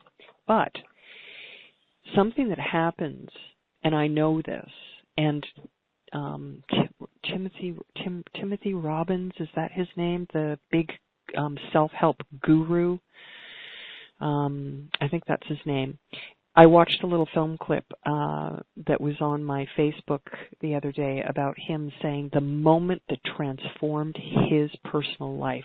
And I thought, wow, I've been doing that for years. When I have almost no money whatsoever, and I only have $100 left, and somebody needs something that's around me, and I need, because I send money to different people and help support them as well. Now, if I kept that last dollar for myself out of, quote, fear, then I'm not going to have any room for anything to come in, because the vessel will be filled with fear. The vessel is filled with fear. So what do? I say, I know that I'm going to be all right, and I'm going to be provided for. And the way to keep the money flowing and the energy flowing is to release it and let it flow through you.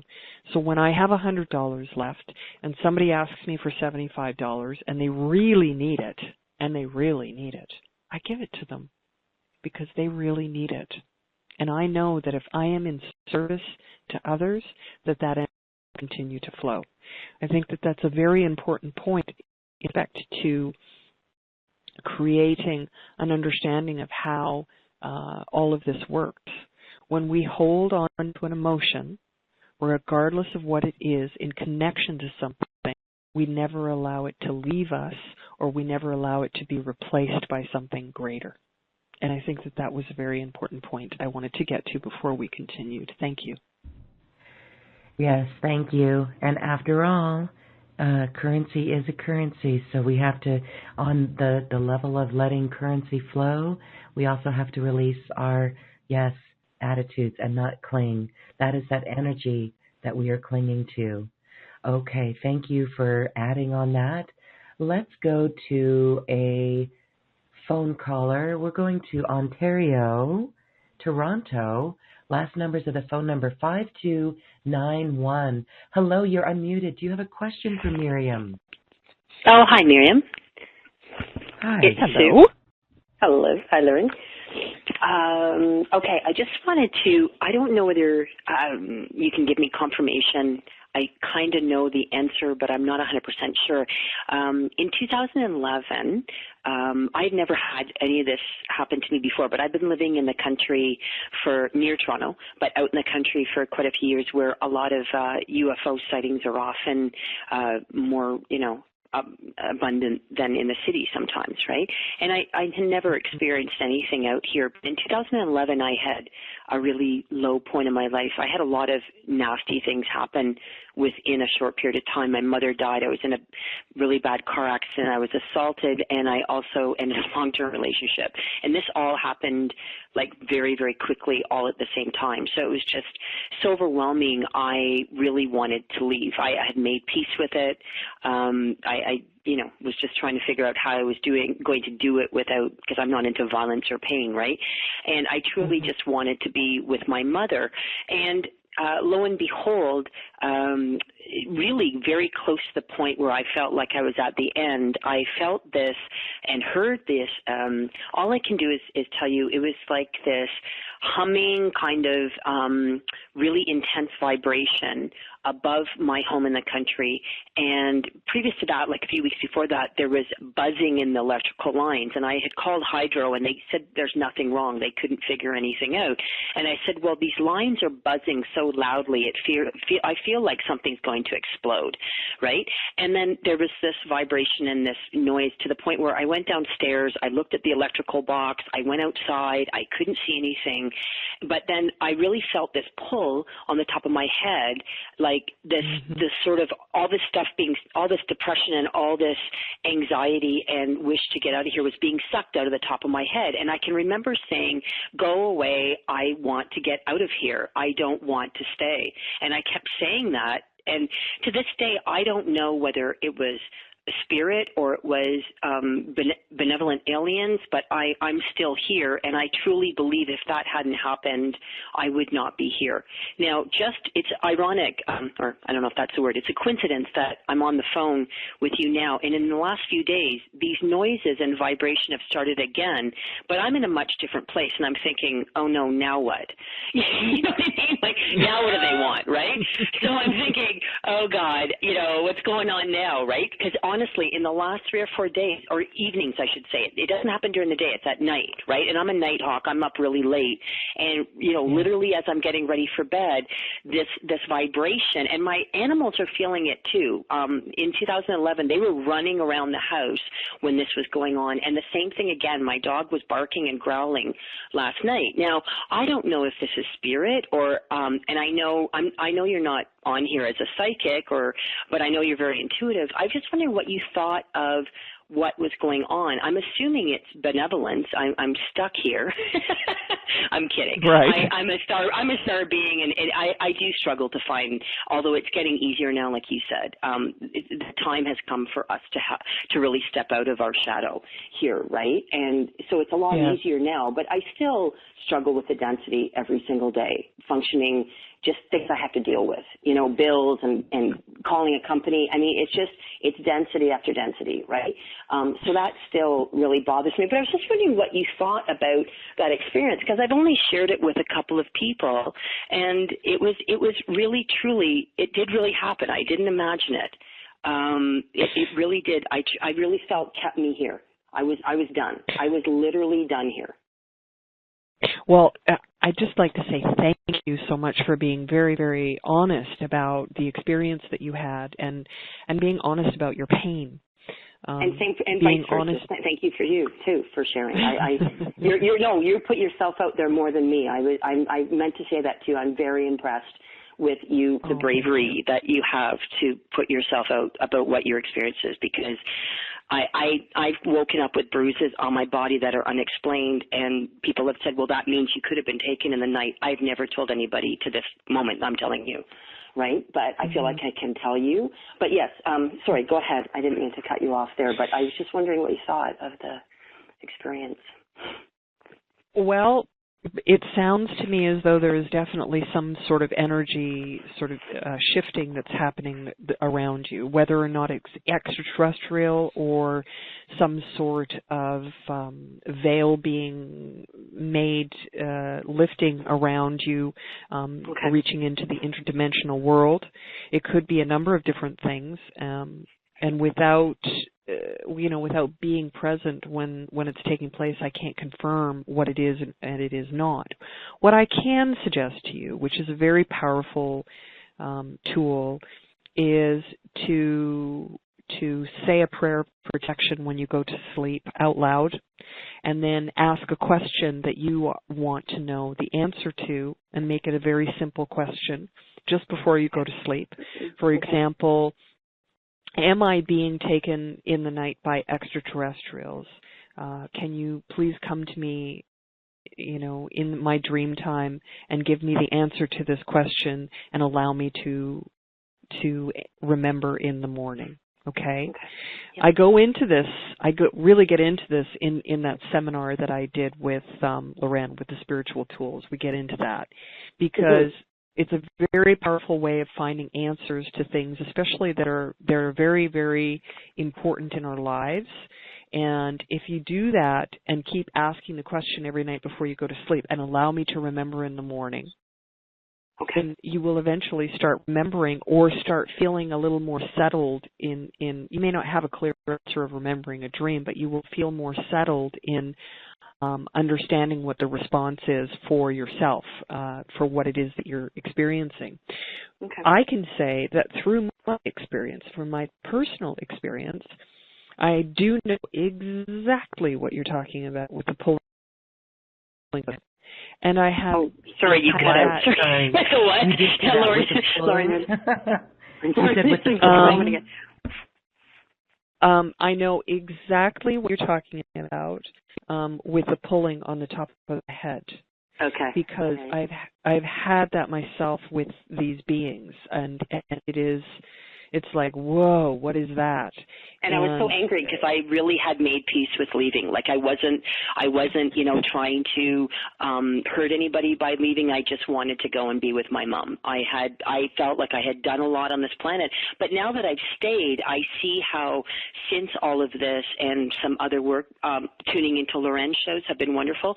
Other people I've worked with, my own training, working as a practitioner, I've really opened up more to helping here than I ever have in the past. So, I don't regret it now. At the time I was angry, though. I don't know how you felt, but it is a very disturbing feeling when literally this energy of leaving was sucked out of the top of my head. I could literally feel it. It was bizarre. That's all I can tell you. It was bizarre. I've had some weird experiences in my life, but this takes the cake as the weirdest one of all ever.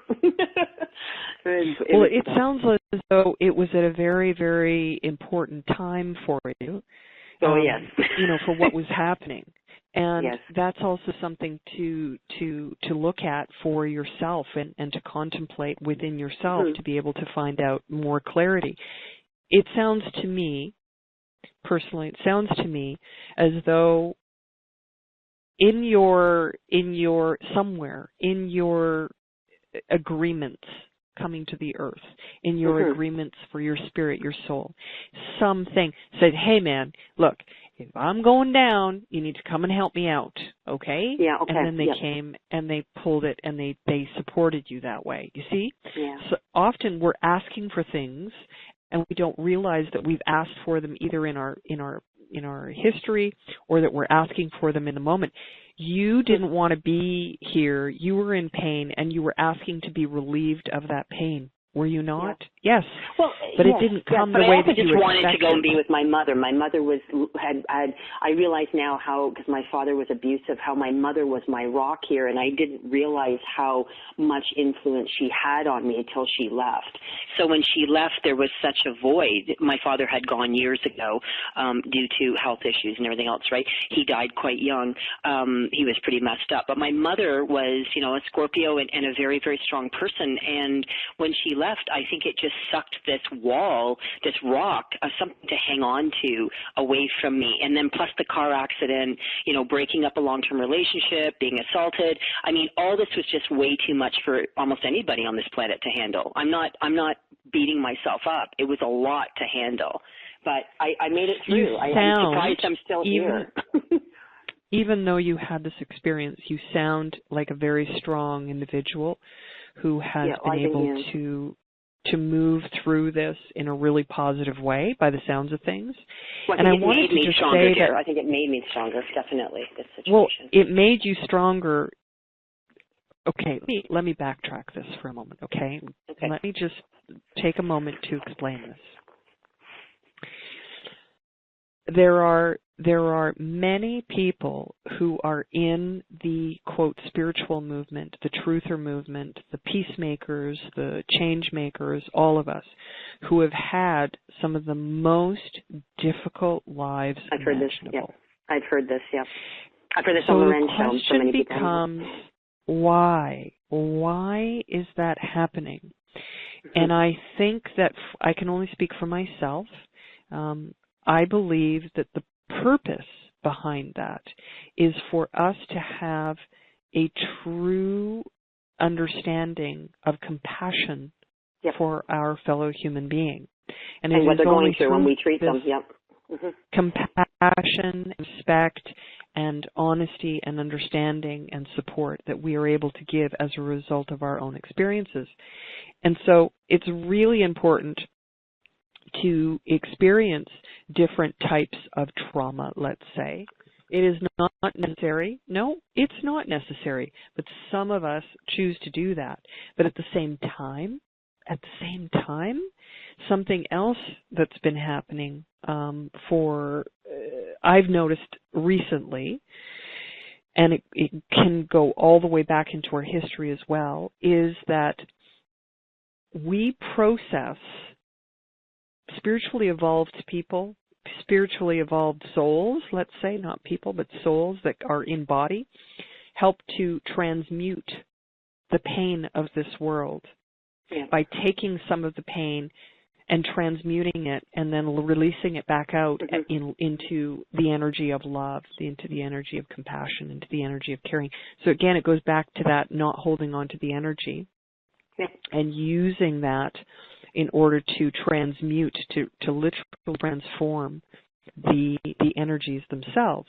And if you've been having this, and you've had this experience in the past and you seem to be having it in the last couple of days, I would strongly recommend that you ask for information, more information to be able to pinpoint it within your dream time, because it is through that type of interaction that we find the most clarity. And also regarding the breathing on the body.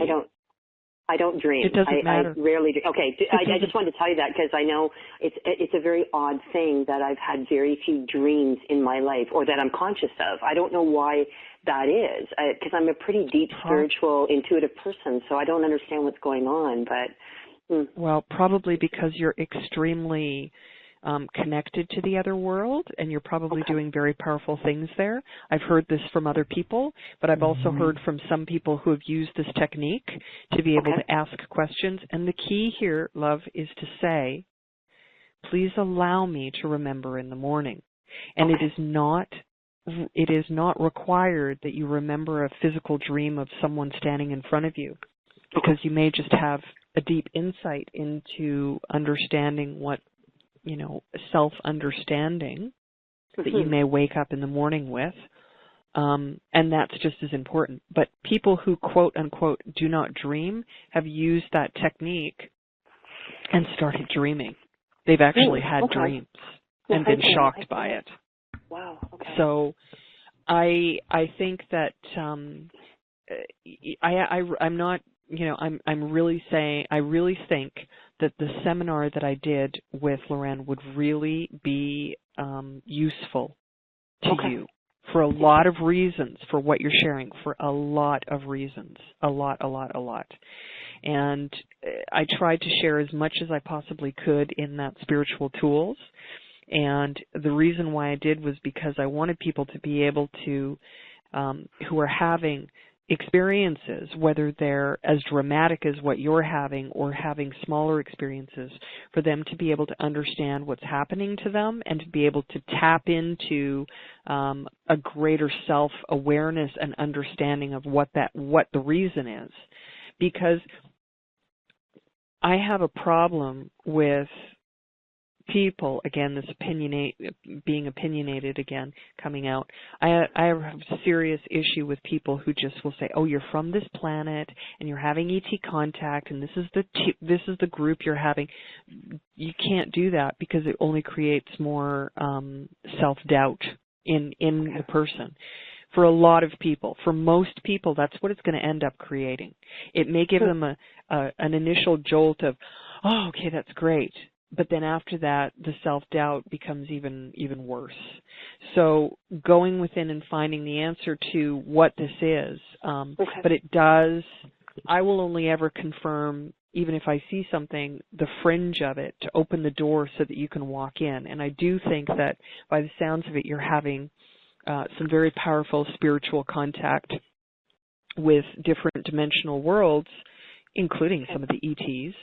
And as far as the bruising is concerned, there are definitely that can be from physical contact, or it can also be from astral contact, which means the dream world. Okay. There's also I have a lot of long grass. I own quite a bit of land, and when I'm out with my dog, I've seen some. And again, I'm trying not to imagine what's going on, but there's odd shaped burn marks in the grass that are shaped, like circular and then like a little end on it, right? And this is no accident. I don't think that they all are identical. Like they don't happen all at the same time, but, I'll see one and then months later I'll see some more and I'll think like they all are different sizes, but they all look the same. So I like that one time, even last night, I went outside again to see, because we have seen lights in the area. We've seen some weird stuff in this area, all of us, right? In this area is known actually of a lot of reports. But one thing I just wanted to ask you, not to sound too Star Trek-y here, but they can cloak their ships, right? Yes. Obviously. Absolutely. Okay. Because when I've gone outside and when I'm looking saying, "Come on, guys, just show me. I just want to say hi. I'm a star being. Let me see you." Because I can feel their presence or something above my home, but they won't show themselves to me. And this is, it's like there's some animal in the area, that giant cat print. I don't live in Vancouver where there's a lot of cougars, but, there's coyotes out here, but I've seen cougars can come into this area too. It's called the escarpment. It's near Toronto, right? And I've seen these, and I've said to I can feel this cat watching me. It's a giant cat of some description, and I don't want it to attack me, but I've said to it several times, "Can you just show me?" So there's a lot of frustration with me out here that I guess I'm not meant to see any of this stuff. I'm not meant to see the cat. I'm not meant to see their ships. I just like to get a glimpse. That's all. I'm just curious, right? But yeah. Anyways, but they do cloak, so I guess, right? Their ships sometimes. Yes, they do. And it's interesting because we all want confirmation. That's ultimately what this is all about. We want confirmation. I'm not afraid. I'm not afraid of them. I just said to them, "Can you just show me? Why won't you show me who you are? I just want to wave. That, I can feel you. I can feel something above my home. And if you're here to help me, obviously they are. I don't know why they won't show me, but I guess that's their business, right? So, Well, it's about focusing in on one thing, right? You're focusing in on one thing. You're saying, show me now, here and now. And, Okay. you know, and again, well, I'm an Aries, so I'm encompassing this. Yep. You know, I'm bringing this into everything that we've talked about through the last couple of hours. It's about not focusing in on that one thing, but saying, okay. You know, sending gratitude to them for being there, if that's what you want to do. Sending them gratitude for confirming that this is real in some way. Sending them gratitude for, can you please just give me some sort of a sign that you're there? And then just allowing that to flow through you. So, and also that they're benevolent, because I am here to do good. I am not here to do evil. So I have questioned whether they're using me for something that's not nice, right? So that, I guess there's that in the back of my mind that, well, why, maybe they kept me here for another reason, right? But I don't think so. But that's just a small, anyways, I don't want to take too much more time. Somebody else probably wants to call in, but that kind of comes up in my mind as well a little bit, you know, whether or not I'm being used for something that's not pleasant. I can't see what it is because, you know, I'm doing good here. And that completely comes down to being able to look within yourself to find that peaceful place, and knowing that if you're doing good things, how can it be bad? People try to tell me all the time, what you're doing is evil, it's terrible. I'm like, wow, really? Do you know what I do? I actually told a nun, someone who was who was following a particular spiritual path in a belief system. I'll just leave it at that. And they tried to come and tell me that what I was doing was wrong by sharing all of this with people. And I said to this individual, I said, you're speaking to me from a very ego-centered place, because you don't actually know what it is that I'm sharing. You haven't even looked at what it is that I do, and you don't know what I do. I give away all of my time and energy and finances. I give everything to be in service to people that nobody even knows that I'm helping. And that is not for anyone to know other than myself. So I know that whatever this work is beautiful, and it's positive, and it's of the light. And regardless of what I might think or be confused about with my contacts or my experiences, that I am morally, spiritually, and heart-centered doing the right thing. And I don't need to express that or explain that to anyone, but I need to know it within myself, and I do. And that's how I know that I'm blessed and that I feel I'm walking the path with the Creator and with the creation supporting me. And so it really is very, very, very important for everyone to always remember that it's not about trying to figure out how, if something's right or wrong. It's what that might be right or wrong, sure, okay, but how am I about that? What do I want from that? What am I gaining from that? And how do I share that? Because am I sharing that fear? Am I sharing anger? Am I sharing resentment? Am I allowing those energies to flow through me and go into it? Am I directing it to something? Well, it's all about each one of us trying to find our path and be comfortable with what it is that our choices are. And our choices are directed by our thoughts and what it is that we use as our own personal, quote, mantras, to bring that back into it in our lives.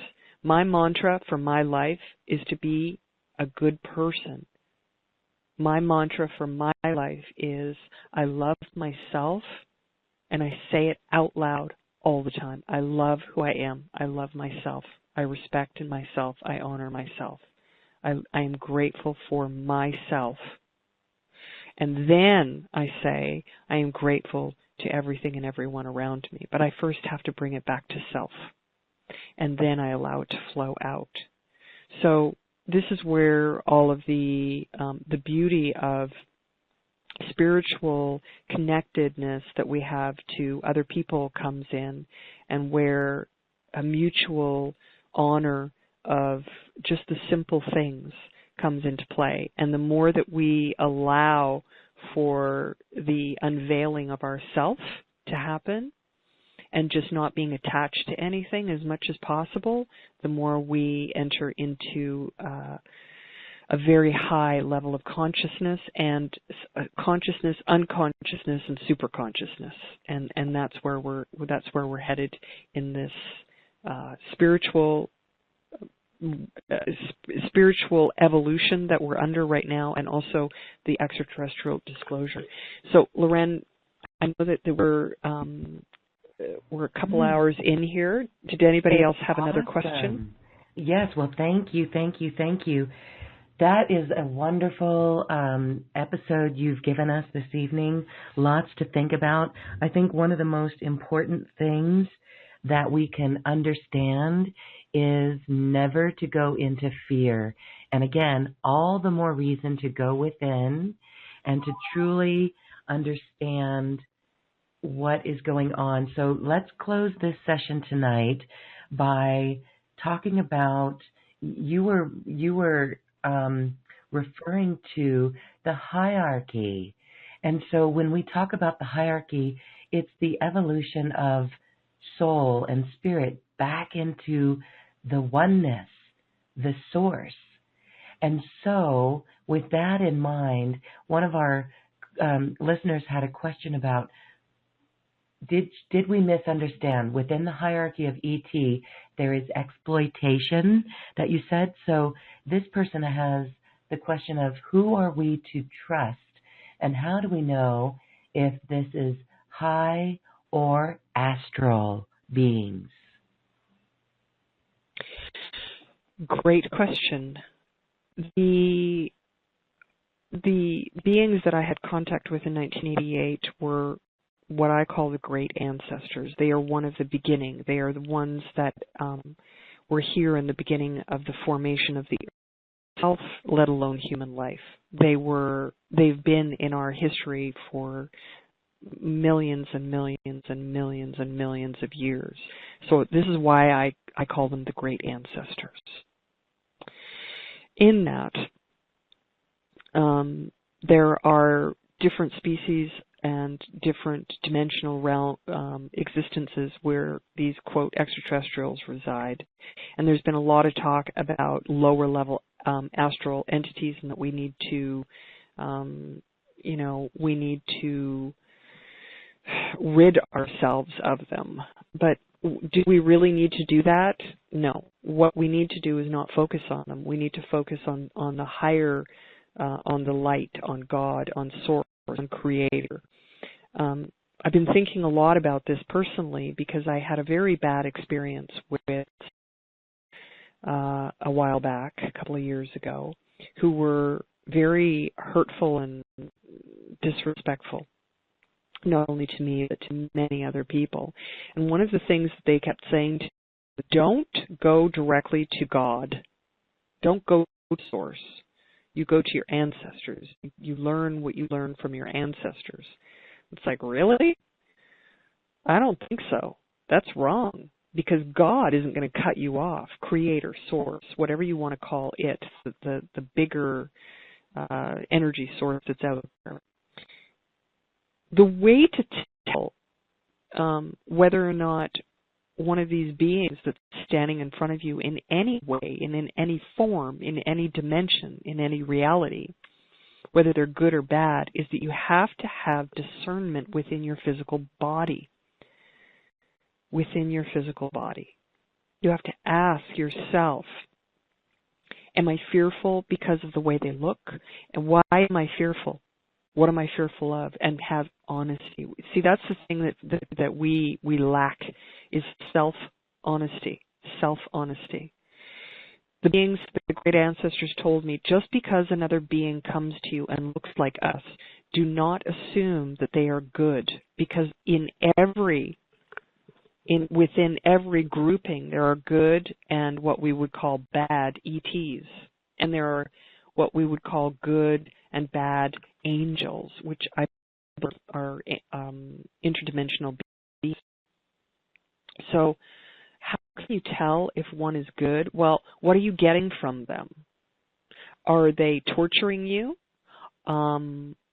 It's like the caller, sorry, I've forgotten her name, from Toronto, that was just on the line here. She said she felt something being pulled out of her, and she said, "Leave me alone, let me go, la la la," and she was angry about it, a little bit angry, which I've done with these ETs myself, don't get me wrong. But the result, what was the result? Is the result positive? Do you feel good afterwards? Because sometimes the experience itself might be frightening, but then what you get out of it later is so incredibly beautiful, and then you have to reassess whether or not that experience was truly evil or negative or bad. So it's a really difficult question to answer, because there is a hierarchy as far as the ETs are concerned in respect to, let's say, evolution, spiritual evolution, and spiritual understanding of what it is that they're going to teach. For example, one person may only be able to teach Reiki, whereas another person is going to teach Reiki and how to read someone's mind. It just depends on what's in your own personal tool belt for spiritual knowledge. Well, some of these beings have massive tool belts on where they can pull out all different aspects of energy and how to do any of these or connect to any of these different dimensions or worlds or modalities of spiritual healing or spiritual knowledge, whereas others are limited. They're more limited, same as every human being. So, very difficult question to answer. Now, in the hierarchy itself, some of them are manipulative because they try to pass themselves off as more spiritually knowledgeable than what they are. And because they have access to very powerful energy in the dimensional realm that they exist in, they use that to manipulate people to think that they are more evolved than what they actually are. The other thing is that human beings are so gullible that they are tapping into lower level astral planes, and they think that that's what they need to do. What we need to do is always look within ourselves first and get to know self, because that's the only way to find discernment, is by being truthful with yourself and finding peace within yourself, and then allowing yourself to be able to ask that question clearly in that moment. Who are you? For example, if you're in an interdimensional world of any kind whatsoever, there's what we call universal law. Some things have universal law. That means that no matter what you do, there's no way around it. There's no bending it. There's no changing it. It is. So if you look at an interdimensional being and you say to them, "Who are you? I demand you show your true self now," they have to. So if you can gain that strength so that whenever you meet a being, you say, I demand that you show your true self to me now. And just send them gratitude for that. If they are a positive light being, they're not going to have a problem showing you. But if they're not, they're going to leave. Or if they refuse to, then you say, I demand that you leave immediately, and they have to. So it's about being very clear with your own wording and your own thoughts, and that's why going internal is so important. And the hierarchy is manipulated because, as I said, some of these beings are making themselves out to be more than what they are, and it makes the whole UFO community very confused. There's a lot of confusion in the community, and I do not have all of the answers. Absolutely not. I do not have all of the answers either, but I think that it's a starting point. Yes, all the more important for us to go within and really fine-tune that inner compass, that inner connection to our higher self, to Source, to God in our own evolution. And you mentioned the personal tool belt, and your online healing retreat in the special offer is that 6-hour seminar, which contains so much information on really how we can load up that personal spiritual tool belt. It's got some really good information in there. And what I love about this is that you have been going down to Brazil for a few years and sharing this information down there, and these teachings are widely embraced, and oftentimes you get standing ovations for the information that you're bringing forth. So we do want to thank you for that, and actually the price of this special offer is more affordable now. We thank you for that as well. So as we say goodbye today, is there anything else you'd like to share? I wanted to say that you are working on more teachings to come out, and I do look forward to bringing you back on an online healing retreat. You talked about remote viewing, time travel, speaking to God, angels, masters, and ETs, and I think that would be a wonderful addition for this. Plus, we have people who are writing in that they've had contact, and this would really help them to come to a space where they can interact with you like that. So stay tuned, everyone. But Miriam, as we say goodbye today, anything that you want to share besides the single most important message that we didn't get to today? I think I would just like to leave the program today with taking a moment just for all of us to close our eyes and let's work with the energies a little bit now that we've all been connected. And for the people who will be listening to this after we have recorded this, you can also join in and tap into this energy that we're going to sort of open up the doorway to a little bit. So I just would like to ask everyone to take a breath very gently into their lungs. Allow that energy to flow through them, through the breath itself, which is so incredibly important when doing work with energy. And just allow your mind to very, very, very softly quiet itself with your eyes closed.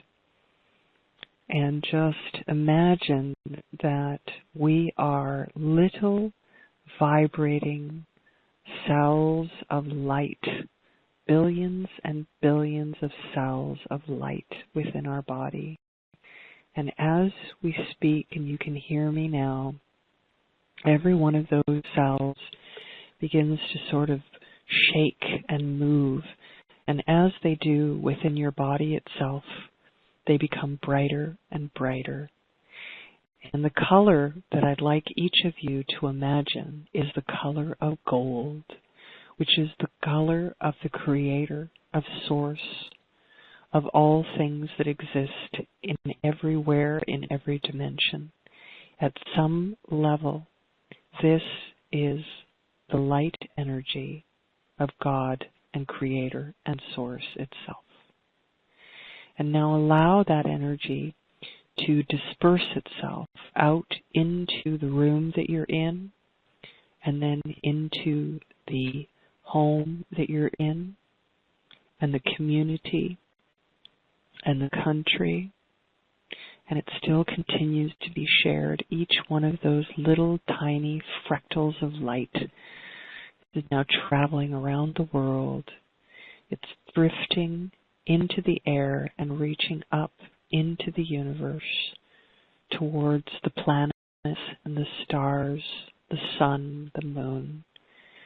And now some of those little balls of light are settling all over the earth and melting into the waters, into the earth, into the plants, the animals, and your fellow human being. And now that we are all connected,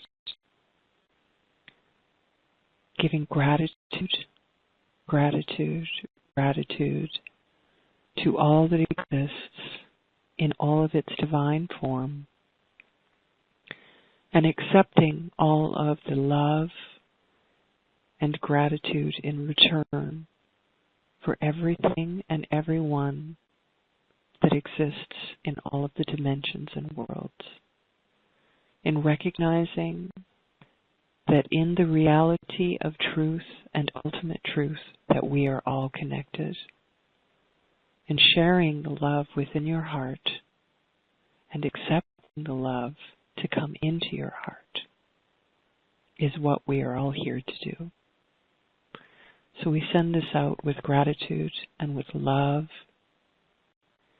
and with understanding that we are all connected, and allowing divine energies of Creator itself to flow through us to give us guidance and clarity of our thoughts, of our dreams, of our passions, and our direction in this life as human beings upon the earth.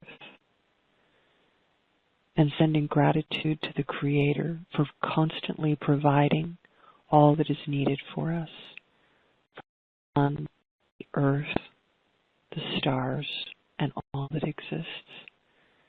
And for each and every one of you that has listened to this and been present here today, we are one. With gratitude, gratitude. Thank you for having me, Lorraine.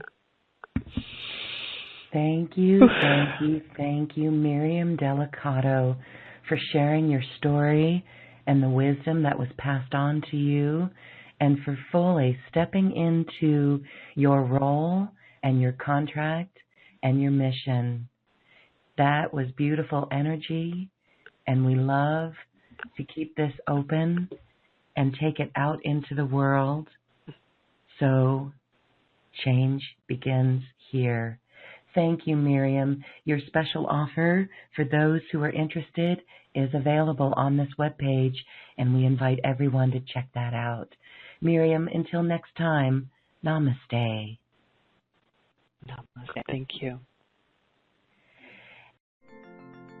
Thank you, too, for listening and sharing in this space today. We leave you now with music from the universe, literally sacred geometry of music, as musical notes were assigned to mathematical equations. The result is this beautiful music, available at acoustichealth.com.